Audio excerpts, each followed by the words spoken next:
বাড়ির একচিলতে অন্ধকার ঘর। দিনের আলো সেখানে পৌঁছায় না বললেই চলে। ঘরের এক কোণে ছেঁড়া মাদুরের ওপর জড়সড় হয়ে বসে আছে ছোট্ট জয়ন্ত। বয়স বছর 10। তার পাশে বছর 15-র বোন রাইসা ভয়ে সিটিয়ে আছে। বাইরে তাদের সৎমা নাদিরা বেগমের চিৎকার ভেসে আসছে। ওই কালো চামড়ার বাচ্চা দুটো এখনো ঘুমিয়ে আছে? কাজের বেলা তো আর খুঁজে পাওয়া যায় না। রাইসা ভয়ে জয়ন্তের হাত আরও শক্ত করে ধরে। জয়ন্ত বোনের মাথায় হাত বুলিয়ে সাহস জোগানোর চেষ্টা করে, যদিও তার নিজের ভেতরের ভয়টাও কম নয়। ভয় পেও না আপা, আমি আছি তো। জয়ন্ত ফিসফিস করে বলে। ঘরের দরজা ধাক্কা মেরে খোলে। নাদিরা বেগম রাগে ফুঁসতে ফুঁসতে ভেতরে ঢোকেন। তার চোখে বিদ্বেষের আগুন। কিরে নবাবেরা, হাতের মতো ঘুমিয়ে আছিস? তোদের কি আর কোনো কাজ নেই নাকি?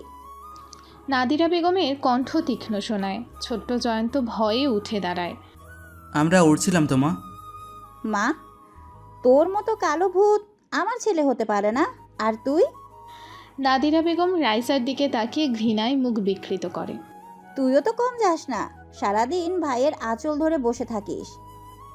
রাইসা ভয়ে কেঁদে ফেলে। জয়ন্ত বোনকে জড়িয়ে ধরে। ওর কোনো দোষ নেই মা, ও ছোট মানুষ। ছোট মানুষ? ঢং দেখো ছোট মানুষের। আমার সংসারে শুধু জ্বালাতন বাড়াতে এসেছিস তোরা দুটো। নাদিরা বেগম এগিয়ে এসে জয়ন্তের গালে সশব্দে চড় মারেন। উফ! ব্যথায় কেঁদে ওঠে জয়ন্ত। রাইসা ভয়ে আরও জোরে ভাইকে জড়িয়ে ধরে। আর একটা কথাও বলবি না। কালো বিড়ালরা, যা এক্ষুনি উঠান ঝাড় দে। আর তুই রাইসার দিকে তাকিয়ে বলেন, যা গিয়ে বাসনগুলো মাজ। ছোট্ট দুটো শরীর ভয়ে কাঁপতে কাঁপতে কাজে লেগে যায়। নাদিরা বেগম ঘৃণা ভরা চোখে তাদের দিকে তাকিয়ে থাকেন। দিনের পর দিন তাদের ওপর এই অত্যাচার চলতে থাকে। সামান্য ভুল হলেই জোটে মারধর আর গালিগালাজ। তাদের ন্যায্য খাবারও ঠিকমতো দেওয়া হতো না। প্রায় দিনই তারা রাতে অভুক্ত থাকত। এক দুপুরে জয়ন্ত উঠোন ঝাড় দিচ্ছিল আর রাইসা পুরনো থালা বাসন মাজছিল। নাদিরা বেগম বারান্দায় বসে তার বান্ধবীর সাথে গল্প করছিলেন। হ্যালো, আমার তো আর শান্তি নেই। দুটো কালো ভূত পুষতে হচ্ছে, দেখলেই গা ঘিনঘিন করে। নাদিরা বেগমের কণ্ঠস্বর স্পষ্ট শোনা যাচ্ছিল। রাইসার চোখ ভিজে ওঠে। জয়ন্ত বোনের দিকে তাকিয়ে দীর্ঘশ্বাস ফেলে। কেতো না আপা, আমরা একদিন ঠিক এই কষ্টের শেষ করব। জয়ন্ত বোনের হাত ধরে সাহস জোগায়। কিন্তু কবে ভাইয়া? আর কতদিন আমাদের এভাবে সহ্য করতে হবে? রাইসার ছোট্ট মুখটা বেদনায় ভরে ওঠে। একদিন সব ঠিক হয়ে যাবে রে, তুই দেখিস। জয়ন্তের কণ্ঠে দৃঢ় প্রতিজ্ঞা। এক রাতেই যখন বাড়ির সবাই ঘুমিয়ে পড়ে, জয়ন্ত আর রাইসা ঘরের বাইরে বারান্দায় বসেছিল। আকাশে অজস্র তারা মিটমিট করে জ্বলছে। রাইসা আকাশের দিকে তাকিয়ে মুগ্ধ হয়ে বলে, ভাইয়া, আমার না তারাগুলো দেখতে খুব ভালো লাগে। আমারও লাগে, মনে হয় যেন কত দূরে কত সুন্দর একটা জগৎ। আমরা কি কখনো সেরকম সুন্দর জায়গায় যেতে পারবো ভাইয়া? জয়ন্ত বোনের দিকে তাকায়। একদিন নিশ্চয়ই পারবো আপা, আমরা দুজনে মিলে সব বাধা পেরোবো। ঠিক তখনই ভেতরের দরজা খুলে যায়। নাদিরা বেগম হাতে একটা জ্বলন্ত হারিকেন নিয়ে দাঁড়িয়ে আছে। কি রে, এখানে বসে কি ফিসফিস করছিস? যা ভেতরে গিয়ে ঘুমো, আর কাল সকালে যেন তোদের দেরি না হয়। নাদিরা বেগমের ধমকে তাদের স্বপ্ন ভেঙে যায়। ভয়ে ভয়ে তারা ভেতরে গিয়ে মাদুরের উপর শুয়ে পড়ে। রাতের অন্ধকার তাদের কষ্টের সাক্ষী থাকে। একদিন সকালে রাইসা অসুস্থ হয়ে পড়ে। তার সারা শরীর পুড়ে যাচ্ছে জ্বরে। জয়ন্ত নাদিরা বেগমের কাছে গিয়ে রাইসার অসুস্থতার কথা জানায়। জয়ন্ত মিনতি করে বলে, মা, আপুর শরীরটা খুব খারাপ লাগছে, ও বিছানা থেকে উঠতে পারছে না। আমার কি বয়ে গেছে? মরলে মরুক গে, আমার সংসারে তো শুধু বোঝাই হয়েছিল। নাদিরা বেগমের নিষ্ঠুর উত্তর শুনে জয়ন্তের বুকের ভেতরটা ভেঙে যায়। প্লিজ মা, ওর একটু চিকিৎসা করান, ও তো ছোটো মানুষ। জয়ন্ত প্রায় কেঁদে ফেলে। চুপ কর লক্ষ্মী ছাড়া, আর একটাও কথা বললে তোর খবর আছে।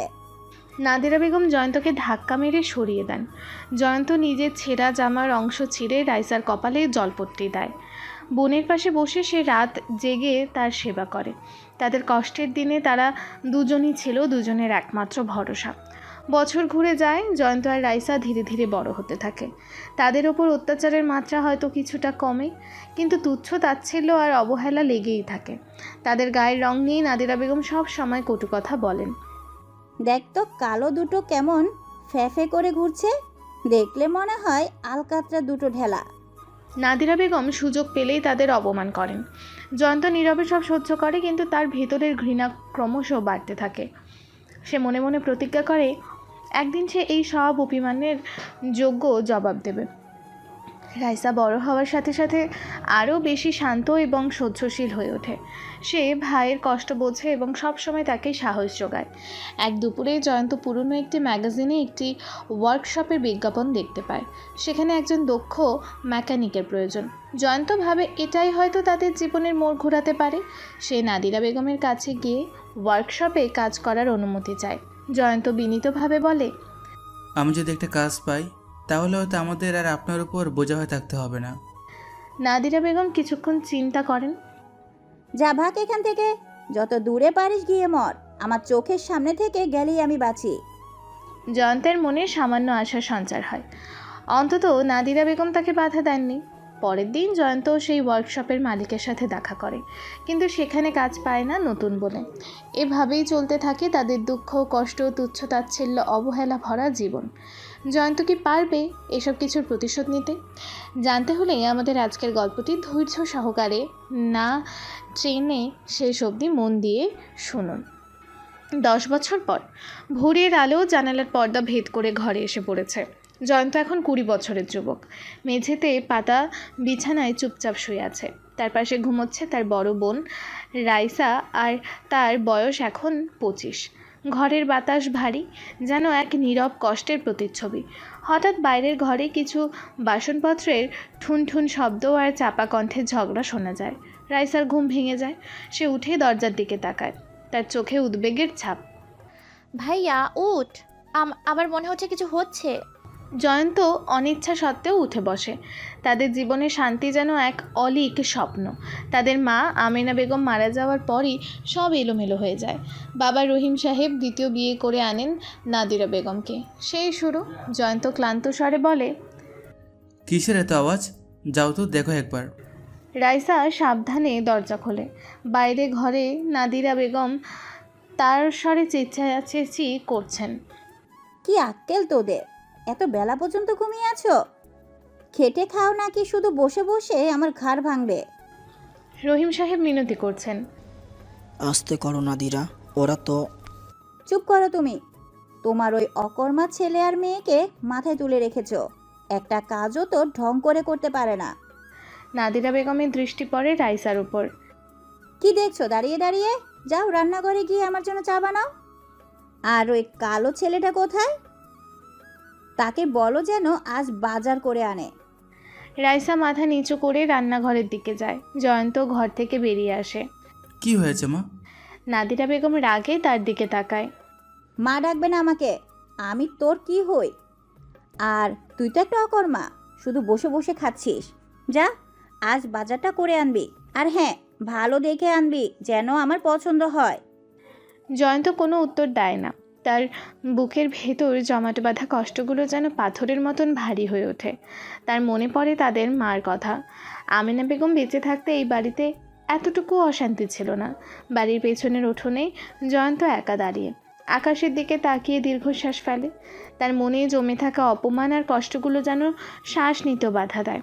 তার গায়ের কালো রং যেন নাদিরা বেগমের কাছে এক পার্মানেন্ট অপবাদ। আর কতদিন সহ্য করতে হবে এসব? রাইসা এসে তার পাশে দাঁড়ায়। তার চোখেও জল। ভাইয়া তুই কিছু বুঝিস না কেন? এইভাবে আর কতদিন চলবে? কি বলবো আপা, বলার তো কিছুই নেই। আমাদের তো এই বাড়িতে কোনো দামই নেই।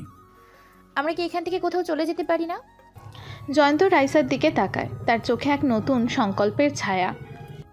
হ্যাঁ আপা, আর না, আমরা এখান থেকে চলে যাব, যেখানে আমাদের সম্মান থাকবে, যেখানে আমাদের গায়ের রং নিয়ে কেউ কথা বলবে না। সেই মুহূর্তেই জয়ন্ত আর রাইসা একটি কঠিন সিদ্ধান্ত নেয়। তারা এই অপমান আর অবহেলার জীবন ছেড়ে দূরে কোথাও চলে যাবে। রাতের অন্ধকার। জয়ন্ত আর রাইসা তাদের সামান্য কিছু জিনিসপত্র একটি ব্যাগে গুছিয়ে নিচ্ছে। তাদের চোখে ভয় মিশ্রিত এক দৃঢ়তা। রাইসা ভয়ে ভয়ে জিজ্ঞেস করে, তুই কি নিশ্চিত ভাইয়া আমরা কোথাও যাব? জানি না আপা, কিন্তু এখানে আর এক মুহূর্ত থাকা যায় না। আমরা ঠিক কোথাও একটা আশ্রয় খুঁজে নেব। বাবার কথা ভেবে খারাপ লাগছে। বাবার তো আমাদের কথা কোনোদিন মনে পড়েনি আপা, উনি শুধু ওনার নতুন সংসার নিয়ে ব্যস্ত। জয়ন্ত এর কণ্ঠে চাপা অভিমান। তারা চুপি চুপি ঘর থেকে বের হয়। রাতের অন্ধকারে তাদের ভবিষ্যৎ অনিশ্চিত, কিন্তু তাদের মনে মুক্তির এক ক্ষীণ আশা। বর্তমান ঢাকা শহর। জয়ন্ত আর রাইসা এখন এই ব্যস্ত শহরের প্ল্যাটফর্মে দাঁড়িয়ে। তাদের পোশাকে দারিদ্র্যের ছাপ স্পষ্ট, চোখে ক্লান্তির গভীর রেখা। দীর্ঘ পথ হেঁটে আর রাতের পর রাত না ঘুমিয়ে তারা ক্লান্ত। রাইসা দুর্বল স্বরে জিজ্ঞেস করে, আর কত দূর হাঁটতে হবে ভাইয়া? জানি না আপা, কিন্তু আমাদের একটা কাজ খুঁজে বের করতে হবে। থাকার একটা জায়গা দরকার। জয়ন্তের কণ্ঠেও ক্লান্তি, কিন্তু তার চোখে সেই পুরনো জেদটা এখনও অক্ষত। তাদের আসল মা আমেনা বেগম মারা যাওয়ার পর তাদের জীবনে নেমে আসে অন্ধকার। সৎমা নাদিরা বেগম আর তার ছেলে ফারহান তাদের তুচ্ছ-তাচ্ছিল্য করত। কালো আর অকর্মা বলে সব সময় অপমান করত। সেই অসহ্য জীবন থেকে মুক্তি পাওয়ার জন্যই তারা বাড়ি ছেড়ে পালিয়ে এসেছে আর শহরের পথে পথে ঘুরছে। চোখ ছোটোখাটো কাজ করে দিন গুজারণ করছে, কিন্তু কোথাও স্থায়ী হয়নি। একটি ছোট ওয়ার্কশপের বাইরে ক্লান্ত জয়ন্ত একটি পুরনো ওয়ার্কশপের সামনে এসে দাঁড়ায়। ভেতরে কিছু মেকানিক কাজ করছে। তার মনে ক্ষীণ আশা জাগে, হয়তো এখানে কোনো কাজ পাওয়া যেতে পারে। আসসালামু আলাইকুম চাচা। ওয়ার্কশপের ভেতরে থাকা একজন বয়স্ক লোক এগিয়ে আসেন। ওয়ালাইকুম আসসালাম, কি চাই? চাচা, আপনাদের এখানে কোনো কাজের লোক লাগবে? লোকটি জয়ন্তর মলিন পোশাক আর ক্লান্ত চেহারা দেখে কিছুক্ষণ চুপ থাকে। তুমি কি কাজ করতে পারো? আমি গাড়ির কাজ জানি চাচা, ইঞ্জিন মেকানিক্স এসব আমার জানা আছে। লোকটির চোখে সামান্য আগ্রহ দেখা যায়। ঠিক আছে, কাল সকালে এসো, দেখি কি করতে পারো। জয়ন্তের মুখে এক ঝলকের হাসি ফোটে। ধন্যবাদ চাচা। রাইসা দূরে দাঁড়িয়ে ভাইকে দেখছিল। তার মুখেও সামান্য আশার আলো দেখা যায়। হয়তো এই শহরে তাদের কষ্টের দিন শেষ হতে চলেছে। এই ওয়ার্কশপে জয়ন্ত 3 বছর ধরে কাজ করছে, আর তার পাশে একটি পুরনো ঘিঞ্জি এলাকার একটি ভাড়া বাসা। রাত প্রায় 10টা। দূর, আজকেও কাজটা হলো না। ক্লান্তিতে ভেঙে পড়েছে জয়ন্তের শরীর। ছোট্ট একটি ওয়ার্কশপে দিনভর গাড়ির ইঞ্জিনের সাথে যুদ্ধ করে সে। স্বপ্ন তার আকাশ ছোঁয়া, কিন্তু বাস্তবতা বড়ই কঠিন।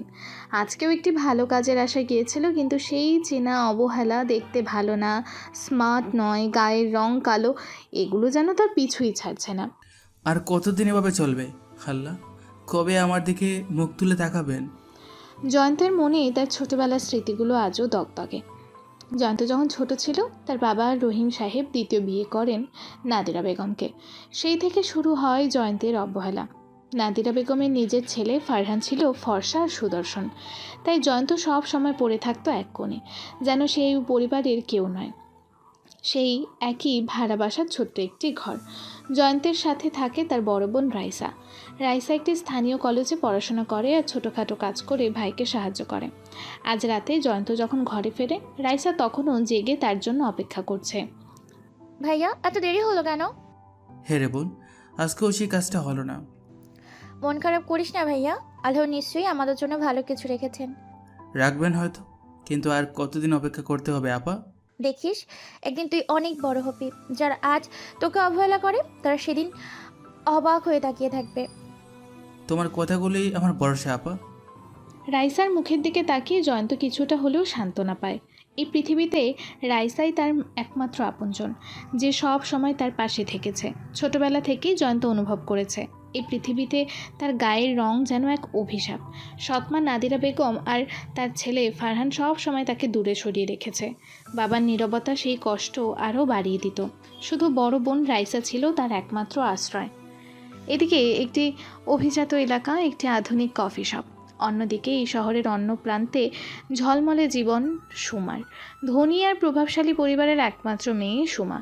রূপে আর অহংকারে যেন অতুলনীয়া। তার কাছে সাধারণ মানুষের স্ট্রাগল এক কল্পনার জগৎ। হ্যাঁ বাবা, আমি আসছি।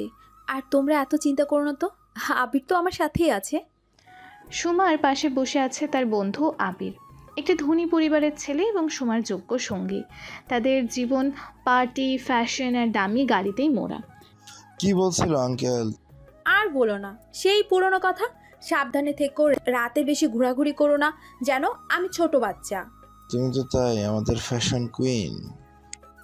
অবশ্যই, সুমা সবসময় কুইন। সুমার আত্মবিশ্বাস আর অহংকার তার চারপাশের মানুষকে কিছুটা দূরে রাখে। সে নিজের জগৎ ছাড়া অন্য কিছু সহজে দেখতে চায় না। তার বাবা ইব্রাহিম সাহেব একজন স্বনামধন্য ব্যবসায়ী এবং মা সালমা বেগম সমাজের পরিচিত মুখ। প্রাচুর্যের মাঝে বড় হওয়া সুমার জীবনে কোনো অভাব নেই। পরের দিন জয়ন্ত যথারীতি কাজে যায়। পুরনো ইঞ্জিনগুলোর সাথে তার দিন কাটে। হঠাৎ ওয়ার্কশপের সামনে একটি দামি গাড়ি এসে থামে। গাড়ি থেকে নামে একজন ভদ্রলোক। এখানে কি ভালো মেকানিক পাওয়া যাবে? ওয়ার্কশপের মালিক করিম চাচা এগিয়ে আসেন। অবশ্যই স্যার, এই যে জয়ন্ত আছে, খুব ভালো কাজ করে। ভদ্রলোক জয়ন্তের দিকে তাকান। জয়ন্ত এগিয়ে এসে বিনীতভাবে সালাম দেয়। আসসালামু আলাইকুম স্যার, বলুন কি সমস্যা? আমার গাড়ির ইঞ্জিনটা একটু দেখতে হবে, মনে হচ্ছে কিছু সমস্যা হচ্ছে। জয়ন্ত মনোযোগ দিয়ে গাড়িটি পরীক্ষা করে। তার দক্ষ হাত খুব দ্রুত সমস্যাটা ধরে ফেলে। স্যার, এটা তেমন বড় কিছু না, একটু সময় লাগবে, ঠিক হয়ে যাবে। তুমি এত তাড়াতাড়ি বুঝতে পারলে? আলহামদুলিল্লাহ স্যার, আমার কাজের অভিজ্ঞতা আছে। ভদ্রলোক জয়ন্তের কাজে খুশি হন। তিনি জানতে পারেন জয়ন্ত শুধু একজন ভালো মেকানিকই নয়, বরং খুব সৎ এবং পরিশ্রমীও। এই সামান্য স্বীকৃতিও জয়ন্তর মনে এক নতুন আশা জাগায়। কয়েকদিন পর সুমা তার বন্ধুদের সাথে কফি খাচ্ছে। তাদের আলোচনার মূল বিষয় ফ্যাশন আর পার্টি। হঠাৎ সুমার ফোন বেজে ওঠে। হ্যালো। হ্যাঁ বাবা, কি? আমার গাড়ি অ্যাক্সিডেন্ট? ও আল্লাহ, কোথায়? সুমার মুখ মুহূর্তেই ফ্যাকাশে হয়ে যায়। তার প্রিয় দামি গাড়িটি দুর্ঘটনার শিকার হয়েছে। ঠিক আছে বাবা, আমি আসছি। ফোন রেখে সুমা চিন্তিত হয়ে পড়ে। তার গাড়িটি এমন একজন মেকানিকের কাছে নিয়ে যেতে হবে যে সত্যি ভালো কাজ জানে। তার বাবার একজন পরিচিত তাকে একটি ছোট্ট ওয়ার্কশপের ঠিকানা দেন, জয়ন্তের ওয়ার্কশপ।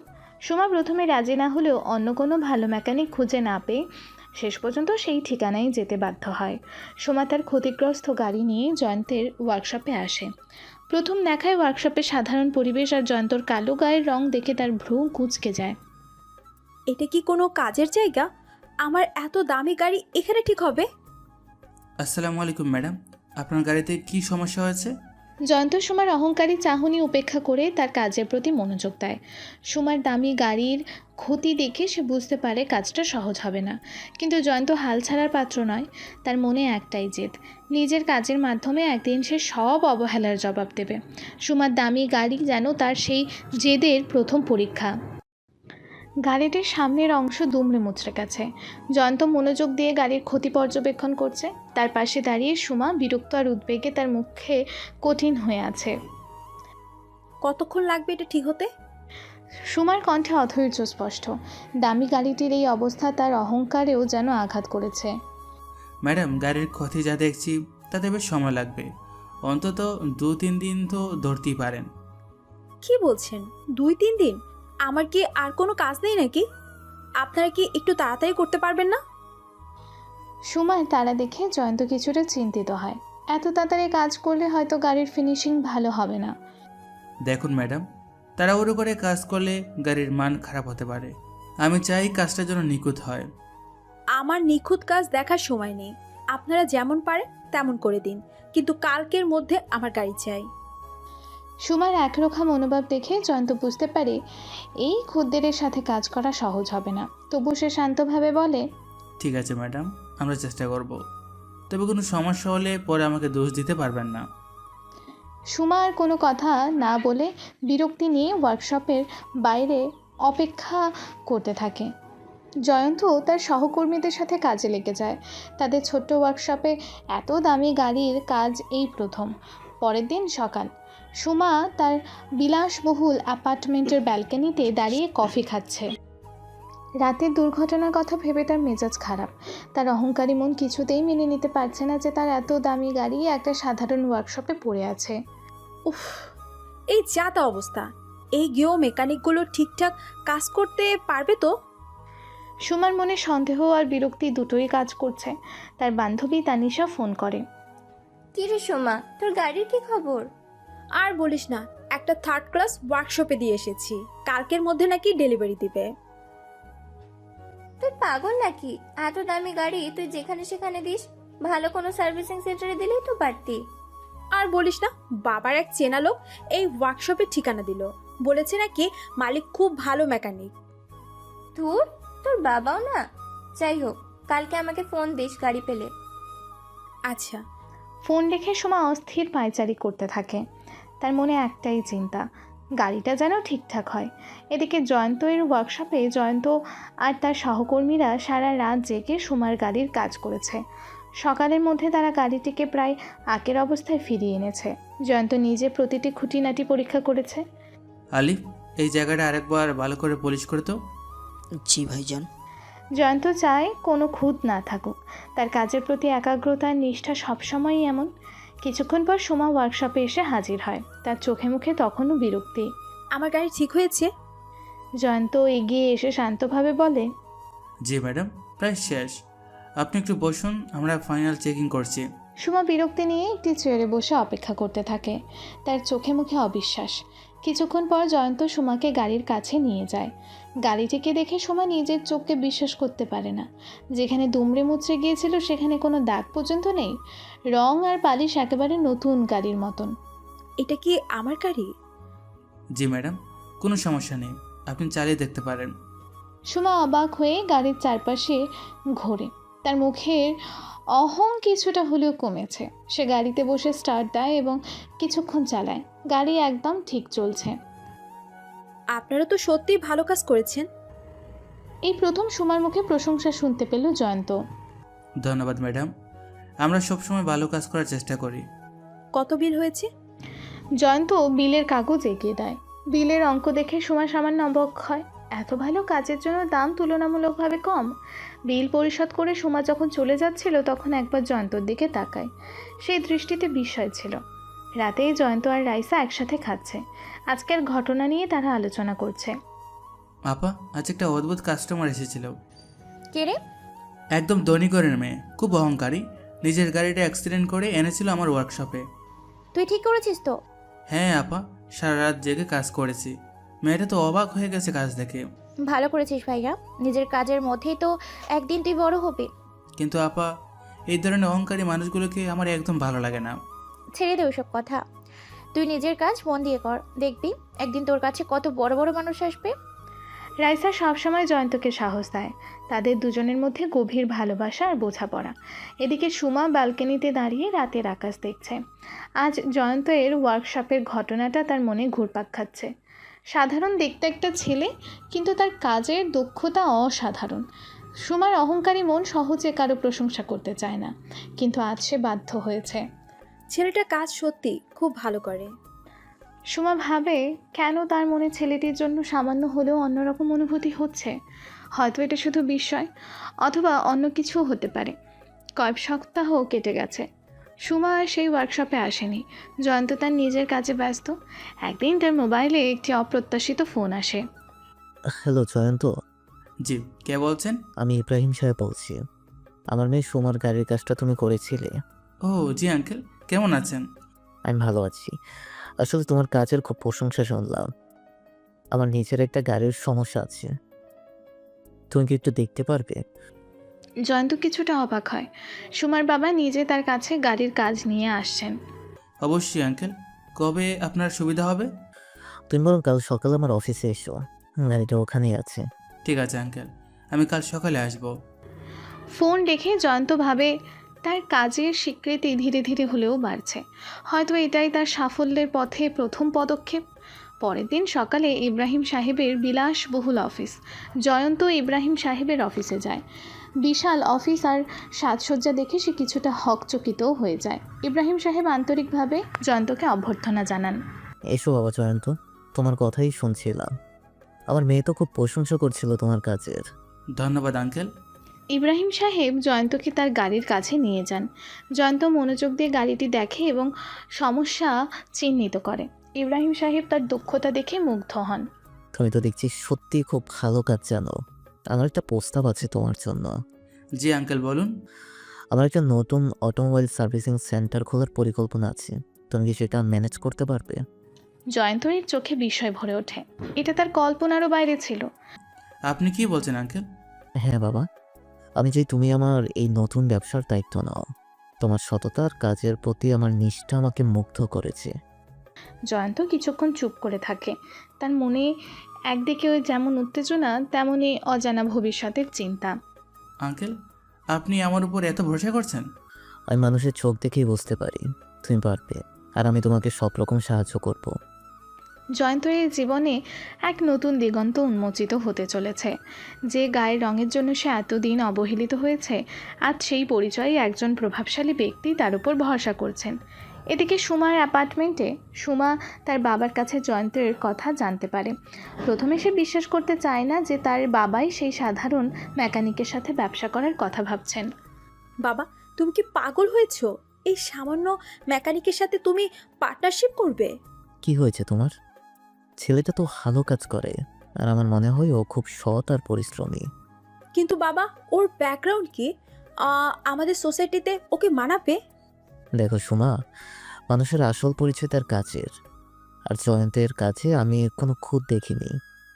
সুমা বাবার কথায় অসন্তুষ্ট হয়। তার অহংকারী মন কিছুতেই মানতে পারে না যে তার বাবার ব্যবসায় একজন সাধারণ ছেলে অংশীদার হবে। ওদিকে জয়ন্ত রাইসাকে সব কথা খুলে বলে। রাইসা শুনে খুব খুশি হয়। দেখলি তো ভাইয়া, আমি না বলিনি তোর সততা আর পরিশ্রম একদিন তোকে কোথায় পৌঁছে দিবে? কিন্তু আপা, এত বড় দায়িত্ব আমি সামলাতে পারবো তো? তুই সব পারবি জয়ন্ত, আল্লাহ তোর সাথেই আছেন। রাইসার বিশ্বাস জয়ন্তকে সাহস যোগায়। সে বুঝতে পারে এই সুযোগ তার জীবনের মোড় ঘুরিয়ে দিতে পারে। কয়েক মাস পর ইব্রাহিম সাহেবের নতুন সার্ভিসিং সেন্টারটি চালু হয়। জয়ন্ত সেই সেন্টারের ম্যানেজার হিসেবে দায়িত্ব নেয়। তার দক্ষ পরিচালনায় খুব অল্প সময়ে সেন্টারটি সুনাম অর্জন করে। ইব্রাহিম সাহেব জয়ন্তের কাজে খুব খুশি। তুমি সত্যি অসাধারণ জয়ন্ত, আমার বিশ্বাস ছিল তুমি পারবে। আপনার ভরসার মর্যাদা রাখার চেষ্টা করবো আঙ্কেল। এই সাফল্যের পথে জয়ন্তকে অনেক বাধা অতিক্রম করতে হয়। পুরনো দিনের অবহেলা আর সমাজের কটু কথা তাকে মাঝে মাঝে দুর্বল করে দেয়। কিন্তু রাইসার সাহস আর নিজের জেদ তাকে এগিয়ে যেতে সাহায্য করে। একদিন একটি পার্টিতে, যেখানে শহরের গণ্যমান্য ব্যক্তিরা উপস্থিত, ইব্রাহিম সাহেব জয়ন্তকে সেই পার্টিতে নিয়ে যান। সেখানে শহরের অনেক প্রভাবশালী মানুষের সাথে তার পরিচয়ও হয়। কিন্তু সেই ভিড়ে সুমাও উপস্থিত ছিল। জয়ন্তকে সেখানে দেখে সে অবাক হয়। বাবা, এটা কে? ও হলো জয়ন্ত, আমার নতুন ব্যবসার পার্টনার এবং ম্যানেজার। সুমা বিশ্বাস করতে পারে না সেই সাধারণ মেকানিক আজ তার বাবার সাথে একই মঞ্চে দাঁড়িয়ে। তার অহংকারী মন যেন এক ধাক্কা খায়। জয়ন্তর দিকে এসে বিস্ময় আর কিছুটা অন্যরকম দৃষ্টিতে তাকায়। জয়ন্ত সুমার দিকে তাকায়। তার চোখে কোনো বিদ্বেষ নেই, শুধু এক নীরব ঔদ্ধত্য। সময়ের চাকা ঘুরতে শুরু করেছে। ইব্রাহিম সাহেবের নতুন সার্ভিসিং সেন্টার। জয়ন্ত সেই আধুনিক সার্ভিসিং সেন্টারের ম্যানেজার হিসেবে দায়িত্ব নিয়েছে। ঝাঁ চকচকে পরিবেশ, অত্যাধুনিক যন্ত্রপাতি, এক নতুন জগৎ তার সামনে উন্মোচিত হয়েছে।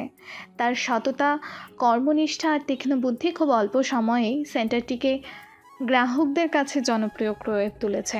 ইব্রাহিম সাহেব আর এই তরুণ ম্যানেজারের ওপর অগাধ আস্থা রেখেছেন। ইব্রাহিম সাহেব একদিন হাসি মুখে বলেন, তুমি সত্যি আমার ব্যবসার ভাগ্য বদলে দিয়েছো জয়ন্ত। জয়ন্ত বিনীতভাবে উত্তর দেয়, এটা আপনার বিশ্বাস আর সুযোগ দেওয়ার ফল আঙ্কেল। সাফল্যের এই পথে জয়ন্ত একা নয়, তার পাশে সবসময় রয়েছে তার বোন রাইসা। রাইসা এখন সেন্টারের হিসাবপত্রের দিকটা সামলায়। ভাইয়ের সাফল্যে তার চোখে মুখে গর্বে ঝিলিক মারে। তাদের কষ্টের দিনগুলো ধীরে ধীরে ফিকে হয়ে আসছে। সুমা মাঝে মাঝেই তার বাবার নতুন সার্ভিসিং সেন্টারের কথা শোনে। লোকমুখে জয়ন্তের দক্ষতার প্রশংসা ভেসে আসে। এই সাধারণ চেহারার মেকানিক এত অল্প সময়ে এত সাফল্য অর্জন করেছে, এটা যেন তার অহংকারী মনে এক মৃদু ধাক্কা দেয়। একদিন তার বান্ধবী তানিশা সার্ভিসিং সেন্টারে গিয়েছিল তার গাড়ি ঠিক করাতে। ফিরে এসে সুমাকে সে জয়ন্তের কথা জানায়। জানিস তো সুমি, তোর বাবার নতুন সেন্টারের ম্যানেজার ছেলেটা নাকি দারুণ কাজ করে। তাই নাকি? সুমা আগ্রহ না দেখিয়ে বলে, হ্যাঁ রে, আমার গাড়ির একটা জটিল সমস্যা ছিল, ও এক মুহূর্তে ধরে ফেললো, আর ব্যবহারও খুব ভালো। তানিশার মুখে জয়ন্তের প্রশংসা শুনে সুমা ভেতরে ভেতরে অস্বস্তি বোধ করে।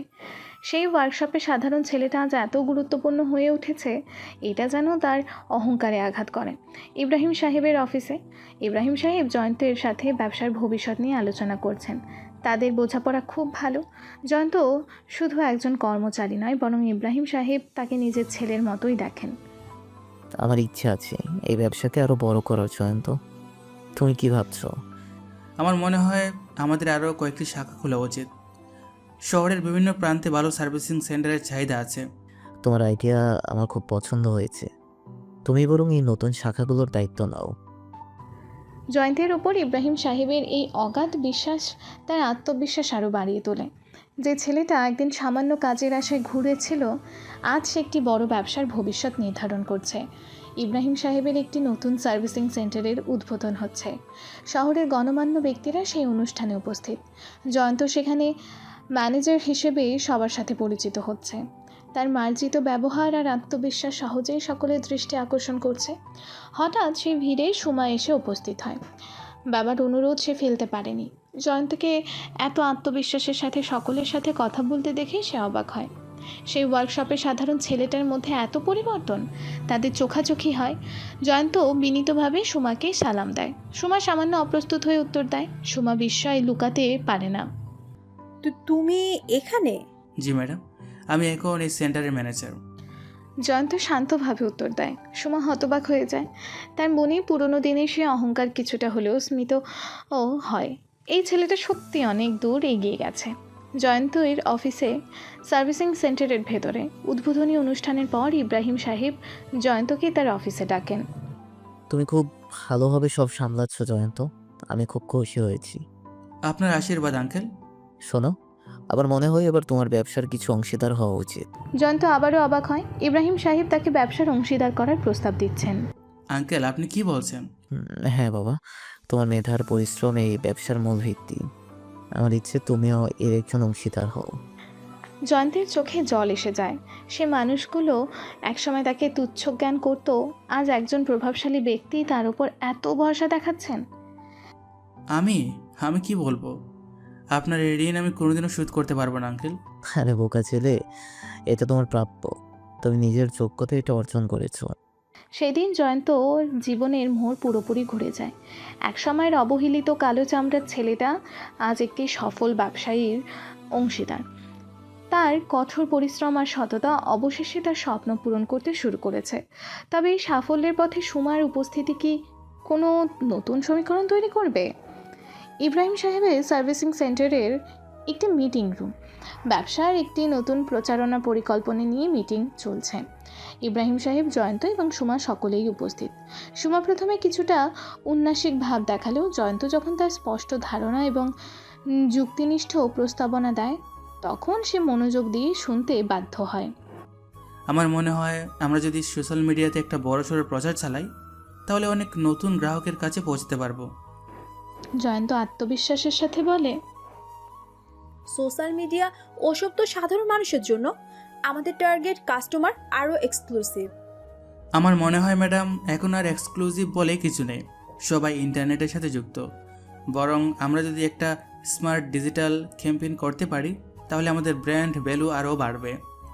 সুমা প্রথমে জয়ন্তের যুক্তির বিরোধিতা করতে চেয়েছিল, কিন্তু তার আত্মবিশ্বাস এবং সুস্পষ্ট পরিকল্পনা দেখে সে চুপ করে যায়। ইব্রাহিম সাহেব হাসি মুখেই বলেন, আমার জয়ন্তর আইডিয়া ভালো লেগেছে। তুমি বরং এই প্রচারণার পুরো প্ল্যানটা তৈরি করো। অবশ্যই আঙ্কেল। মিটিং শেষে সুমা কিছুটা অন্যমনস্কভাবেই নিজের কেবিনে চলে যায়। জয়ন্তের বুদ্ধি এবং ব্যবসায়িক জ্ঞান তাকে প্রভাবিত করেছে। ইব্রাহিম সাহেব জয়ন্ত এবং সুমাকে তার অফিসে ডেকে একটি নতুন প্রজেক্টের দায়িত্ব দেন। একটি বড় অটোমোবাইল কোম্পানির সাথে তাদের সার্ভিসিং পার্টনারশিপের আলোচনা শুরু হতে চলেছে এবং ইব্রাহিম সাহেব চান জয়ন্ত এবং সুমা একসাথে এই কাজটি করুক। আমি চাই তোমরা দুজনে মিলে এই ডিলটা ফাইনাল করো। জয়ন্ত, তুমি টেকনিক্যাল দিকটা দেখবে, আর সোমা তুমি কমার্শিয়াল দিকটা সামলাবে। সুমা প্রথমে কিছুটা দ্বিধাবোধ করে, কিন্তু বাবার অনুরোধ ফেলতে পারে না। জয়ন্ত বিনীতভাবে রাজি হয়। আমরা দুজন মিলেই চেষ্টা করবো আঙ্কেল। এই নতুন প্রজেক্টে একসাথে কাজ করার সুযোগ জয়ন্ত এবং সুমাকে একে অপরের সাথে আরও বেশি সময় কাটানোর সুযোগ করে দেয়। একটি কফি শপ, যেখানে জয়ন্ত এবং সুমা মিটিংয়ের জন্য বসেছে। প্রথম দিকে তাদের মধ্যে কিছুটা দূরত্ব থাকলেও কাজের আলোচনা ধীরে ধীরে ব্যক্তিগত স্তরেও পৌঁছাতে শুরু করে। তোমার এই ব্যবসার প্রতি এত আগ্রহ কোথা থেকে এলো? আমার মনে হয় যখন আপনার কাছে কিছু থাকে না তখন আপনি হারানোর ভয় পান না, তাই ঝুঁকি নিতে সাহস পান। জয়ন্তর এই সরল স্বীকারোক্তি সুমার মনে দাগ কাটে। সে বুঝতে পারে এই ছেলেটার জীবন তার থেকে অনেক আলাদা। তোমার কি আগে অন্য কোনো কাজের অভিজ্ঞতা ছিল? সুমা আগ্রহ নিয়ে জানতে চায়। হ্যাঁ, অনেক ছোটোখাটো কাজ করেছি, গ্যারেজ মেকানিকের কাজও করেছি একসময়। সুমা সামান্য অবাক হয়। একজন সফল ম্যানেজার হওয়ার আগে জয়ন্তর কঠিন পথ পেরিয়েছে। সার্ভিসিং সেন্টারের অফিসে রাতে একদিন অফিসের কাজ শেষ করার সময় সুমা জয়ন্তকে কিছুটা চিন্তিত দেখে। কি হয়েছে? তুমি কি কিছু নিয়ে চিন্তিত? জয়ন্ত কিছুক্ষণ চুপ থেকে বলল, আসলে মাঝে মাঝে পুরোনো দিনের কথা মনে পড়েছে। অনেক অপমান, অনেক কষ্ট সহ্য করতে হয়েছে। জয়ন্ত তার ছোটবেলার অবহেলা আর কষ্টের কিছু কথা সুমার সাথে শেয়ার করে। সুমা মনোযোগ দিয়ে শোনে। তার অহংকারী মুখোশের আড়ালে কোথাও যেন এক সহানুভূতিশীল মন জেগে ওঠে। তো তোমার সৎ মা আর সৎ ভাই কি খুব খারাপ ব্যবহার করতো? সুমার কণ্ঠে নরম সুর। জয়ন্ত হালকা হেসে বলে, তাদের কাছে তো আমি ছিলাম শুধু একটা বোঝা। সুমা জয়ন্তের কষ্টের ইতিহাস শুনে ভেতরে ভেতরে আলোড়িত হয়। যে ছেলেটা আজ এত সাফল্যের শিখরে পৌঁছেছে, তার অতীত এত কঠিন ছিল। সপ্তাহখানেক পর একটি অটোমোবাইল কোম্পানির অফিসে, যেখানে জয়ন্ত এবং সুমা মিটিং করছে, গুরুত্বপূর্ণ ডিল ফাইনাল করার জন্য তারা একসাথে সেই কোম্পানির অফিসে যায়। মিটিং চলাকালীন কিছুটা জটিলতা দেখা দেয় এবং সুমা কিছুটা নার্ভাস হয়ে পড়ে। আমার মনে হয় আমরা এই শর্তে রাজি হতে পারবো না। আমার মনে হয় আমাদের আরও একটু দর কষাকষি করা উচিত। আমরা যদি এই সুবিধাগুলো যোগ করতে পারি তাহলে আমাদের জন্য লাভজনক হবে। জয়ন্ত তার দক্ষতা আর বুদ্ধিমত্তা দিয়ে পরিস্থিতি সামাল দেয় এবং শেষ পর্যন্ত তাদের কোম্পানির পক্ষেই ডিলটি ফাইনাল করে। সুমা অবাক হয়ে তার দিকে তাকিয়ে আছে। সুমা বিস্ময় প্রকাশ করে, তুমি এটা কিভাবে করলে? জয়ন্ত হালকা হেসে উত্তর দেয়, বিশ্বাস রাখুন নিজের উপর আর নিজের লক্ষ্যের উপর। সেই মুহূর্তে সুমার মনে জয়ন্তের প্রতি এক নতুন ধরনের শ্রদ্ধা জন্মায়। সার্ভিসিং সেন্টারের বাইরে রাতে ডিল ফাইনাল করার পর জয়ন্ত এবং সুমা একসাথে অফিস থেকে বের হয়। সুমা কৃতজ্ঞতার সাথে বলে, আজকের মিটিংটা সত্যি খুব গুরুত্বপূর্ণ ছিল। তোমার সাহায্য ছাড়া এটা সম্ভব হতো না। আমরা একটা টিম হিসেবে কাজ করেছি ম্যাডাম। জয়ন্ত বিনীতভাবে উত্তর দেয়। হঠাৎ একটি দ্রুতগামী গাড়ি সুমার খুব কাছে দিয়ে চলে যায় এবং সে সামান্য ভারসাম্য হারিয়ে ফেলে। জয়ন্ত দ্রুত এগিয়ে এসে তার হাত ধরে ফেলে। আপনি ঠিক আছেন? জয়ন্তর কণ্ঠে উদ্বেগ। সুমা কিছুক্ষণের জন্য জয়ন্তের হাতের স্পর্শ অনুভব করে। তাদের চোখাচোখি হয়। সেই মুহূর্তে তাদের দুজনের মনেই এক অপ্রত্যাশিত অনুভূতি জাগে। সুমার মুখের অহং কোথায় যেন মিলিয়ে যায়, আর জয়ন্তের চোখে এক গভীর দৃষ্টি ফুটে ওঠে। সার্ভিসিং সেন্টারের বাইরে রাতের নীরবতা। সেই অপ্রত্যাশিত স্পর্শের পর সুমা দ্রুত কয়েক পা পিছিয়ে যায়। তার মুখে আবেগে লালচে হয়ে উঠেছে। তার চোখে একসাথে বিস্ময় এবং এক অজানা আলো খেলা করছে। জয়ন্ত হতবম্বের মতো দাঁড়িয়ে থাকে। তার হৃদস্পন্দন দ্রুত হচ্ছে। সেই ক্ষণিকের স্পর্শ যেন তাদের দুজনের মাঝে এক অদৃশ্য তারের সংযোগ স্থাপন করেছে। মনে হয় আমার বাড়ি যাওয়া উচিত, সুমা অস্ফুট স্বরে বলে। তার কণ্ঠ সামান্য কাঁপা। জয়ন্ত মাথা নেড়ে সম্মতি জানায়। কোনো কথা খুঁজে পায় না। সেই মুহূর্তে অনুভূতি তার ভেতর এক অচেনা ঝড় তুলেছে। পরদিন সুমা তার বিলাসবহুল অ্যাপার্টমেন্টের বিশাল জানালার সামনে দাঁড়িয়ে বাইরের শহরের আলোর ঝলকানি দেখছে। রাতের ঘটনা তার চিন্তা জগৎ তছনছ করে দিয়েছে। এটা কি হচ্ছে আমার সাথে? জয়ন্ত একজন সাধারণ মেকানিক না, এটা হতে পারে না। আমার সামাজিক অবস্থা, আমার পরিচিত জগৎ সব কিছু আলাদা। আমি সুমা রহমান, আর ও। কিন্তু যুক্তির বেড়াজাল ভেদ করে তার মনের গভীরে এক অন্যরকম অনুভূতি মাথাচাড়া দিয়ে ওঠে। জয়ন্তর সেই শান্ত অথচ দৃঢ় চাহনি, কাজের প্রতি তার ঐকান্তিকতা আর তার জীবনের কঠিন সংগ্রামের প্রতিচ্ছবি, সব কিছু মিলিয়ে সুমা যেন এক নতুন মানুষের সন্ধান পেয়েছে। তার মনের এই টানাপোড়ান তাকে দিশেহারা করে তুলেছে। সার্ভিসিং সেন্টারের অফিসে কাজের ব্যস্ততা, জয়ন্ত ফাইলের পাতায় ডুবে থাকার চেষ্টা করছে, কিন্তু তার মনোযোগ বারবার সরে যাচ্ছে সেই রাতের দিকে। সুমার স্পর্শ, তার অস্থির চাহনি, সব কিছু তার মানসপটে ভেসে উঠছে। এটা ঠিক না জয়ন্ত, তুমি ভুল করছো। ও আর তুমি আকাশ পাতাল তফাৎ। নিজের সীমা চেনো। কিন্তু মনের গভীরে কোথাও এক অপ্রত্যাশিত আলোড়ন, যা তার শান্ত জীবনে এক নতুন ঝড় তুলেছে। তাকে বারবার সেই চিন্তায় ফিরিয়ে আনছে। ইব্রাহিম সাহেব একদিন জয়ন্তকে তার অফিসে ডেকে পাঠান, তার চোখে এক রহস্যময় হাসি। আমি দেখছি তোমরা দুজনে খুব ভালোভাবে কাজ করছো, আমার খুব ভালো লাগছে। এটা আপনার দোয়া ও আশীর্বাদ আঙ্কেল। ইব্রাহিম সাহেব চোখ টিপে হেসে বলে, শুধু কাজ নয়, অন্য কিছু কি হচ্ছে নাকি? জয়ন্তর মুখ লাল হয়ে ওঠে। সে আমতা আমতা করে উঠে উত্তর দেয়, আঙ্কেল আপনি কি বলছেন? আরে বাবা, আমি তো পুরো মানুষ, দুনিয়াটা কি আর বুঝি না নাকি? যদি কিছু হয়েও থাকে আমার কোনো আপত্তি নেই, সময় তো যেতি, কিন্তু ও আসলে সোনার মেয়ে, আর তুমিও তো কম না। জয়ন্ত চুপ করে থাকে। তার মনে একরাশ চিন্তা, তাদের সামাজিক ভেদাভেদ কি তাদের সম্পর্কের পথে দেওয়াল হয়ে দাঁড়াবে? অন্যদিকে নাদিরা বেগম আর ফারহান জয়ন্তের সাফল্যের খবরে আরও বেশি ক্ষিপ্ত হয়ে ওঠে। তাদের মনে হিংসা আর বিদ্বেষ যেন দাবানলের মতন জ্বলতে থাকে। তারা শহরের বিভিন্ন মহলে জয়ন্তের নামে কুৎসা রটাতে শুরু করে। ওই কালো চামড়াটা এত বড় লোক হয়ে গেছে, আমি কিছুতেই এটা মেনে নিব না। নাদিরা বেগম রাগে ফুঁসতে থাকে। ফারহান বলে, আমরা কিছু করতে পারি মা, ওর নামে বদনাম ছড়াতে পারি, হয়তো ওর ব্যবসায় কিছু ক্ষতি হবে। তাদের দুজনে মিলে জয়ন্তের বিরুদ্ধে নতুন ষড়যন্ত্র আঁটতে শুরু করে। তারা পুরনো দিনের মিথ্যে গল্প তৈরি করে জয়ন্তের সম্মান নষ্ট করার চেষ্টা করে। এক সন্ধ্যায় সুমা একা বসে পুরনো দিনের কিছু ছবি দেখছিল। তার মায়ের সাথে তার একটি ছবি দেখে তার চোখ ভিজে ওঠে। তার মা সবসময় তাকে অন্যের প্রতি সহানুভূতিশীল হতে শিখিয়েছিলেন। মা, তুমি আজ কোথায়? তুমি থাকলে হয়তো আমাকে পথ দেখাতে পারতে। সেই মুহূর্তেই তার মনে হয় তার জীবনে যা কিছু ঘটেছে তার জন্য সে নিজেই দায়ী। তার অহংকার আর জেদ তাকে অনেক দূরে সরিয়ে রেখেছে। তার মনের এই দর্প যেন তার জীবনের সবচেয়ে বড় ভুল ছিল।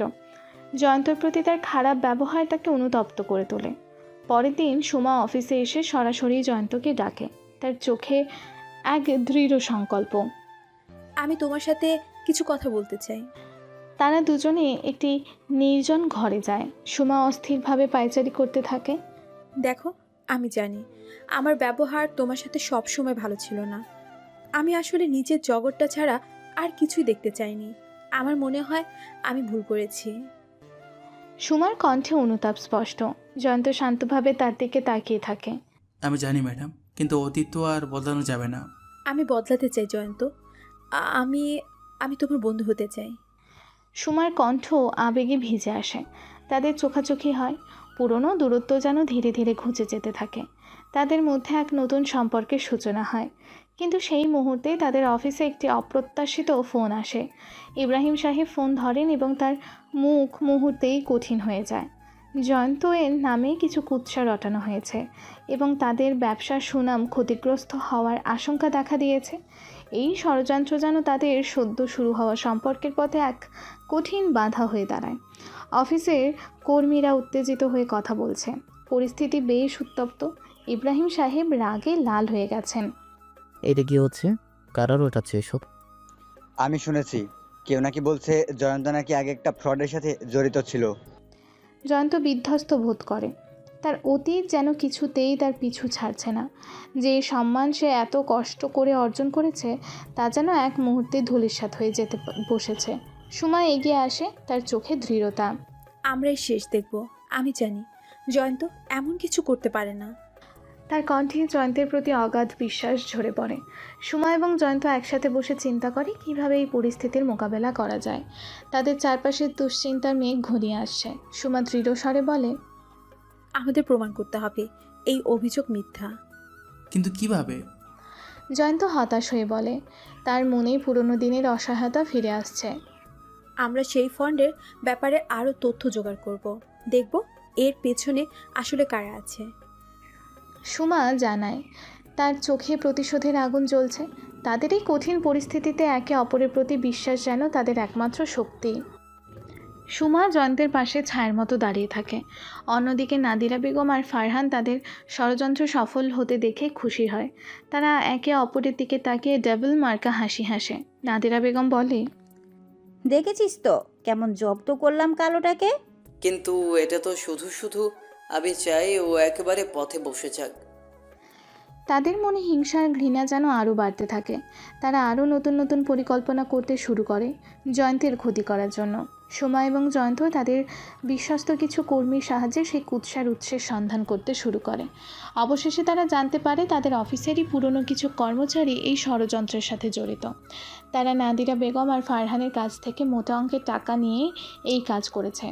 জয়ন্তের কণ্ঠে অবিশ্বাস, বলে, আমি বিশ্বাস করতে পারছি না আমাদের অফিসের লোকেরাই এমন কাজ করতে পারে। আমাদের এদের বিরুদ্ধে ব্যবস্থা নিতে হবে। সুমা জানায় তার চোখে ক্রোধ। তার প্রমাণ জোগাড় করে সেই কর্মচারীদের বিরুদ্ধে অভিযোগ দায়ের করে।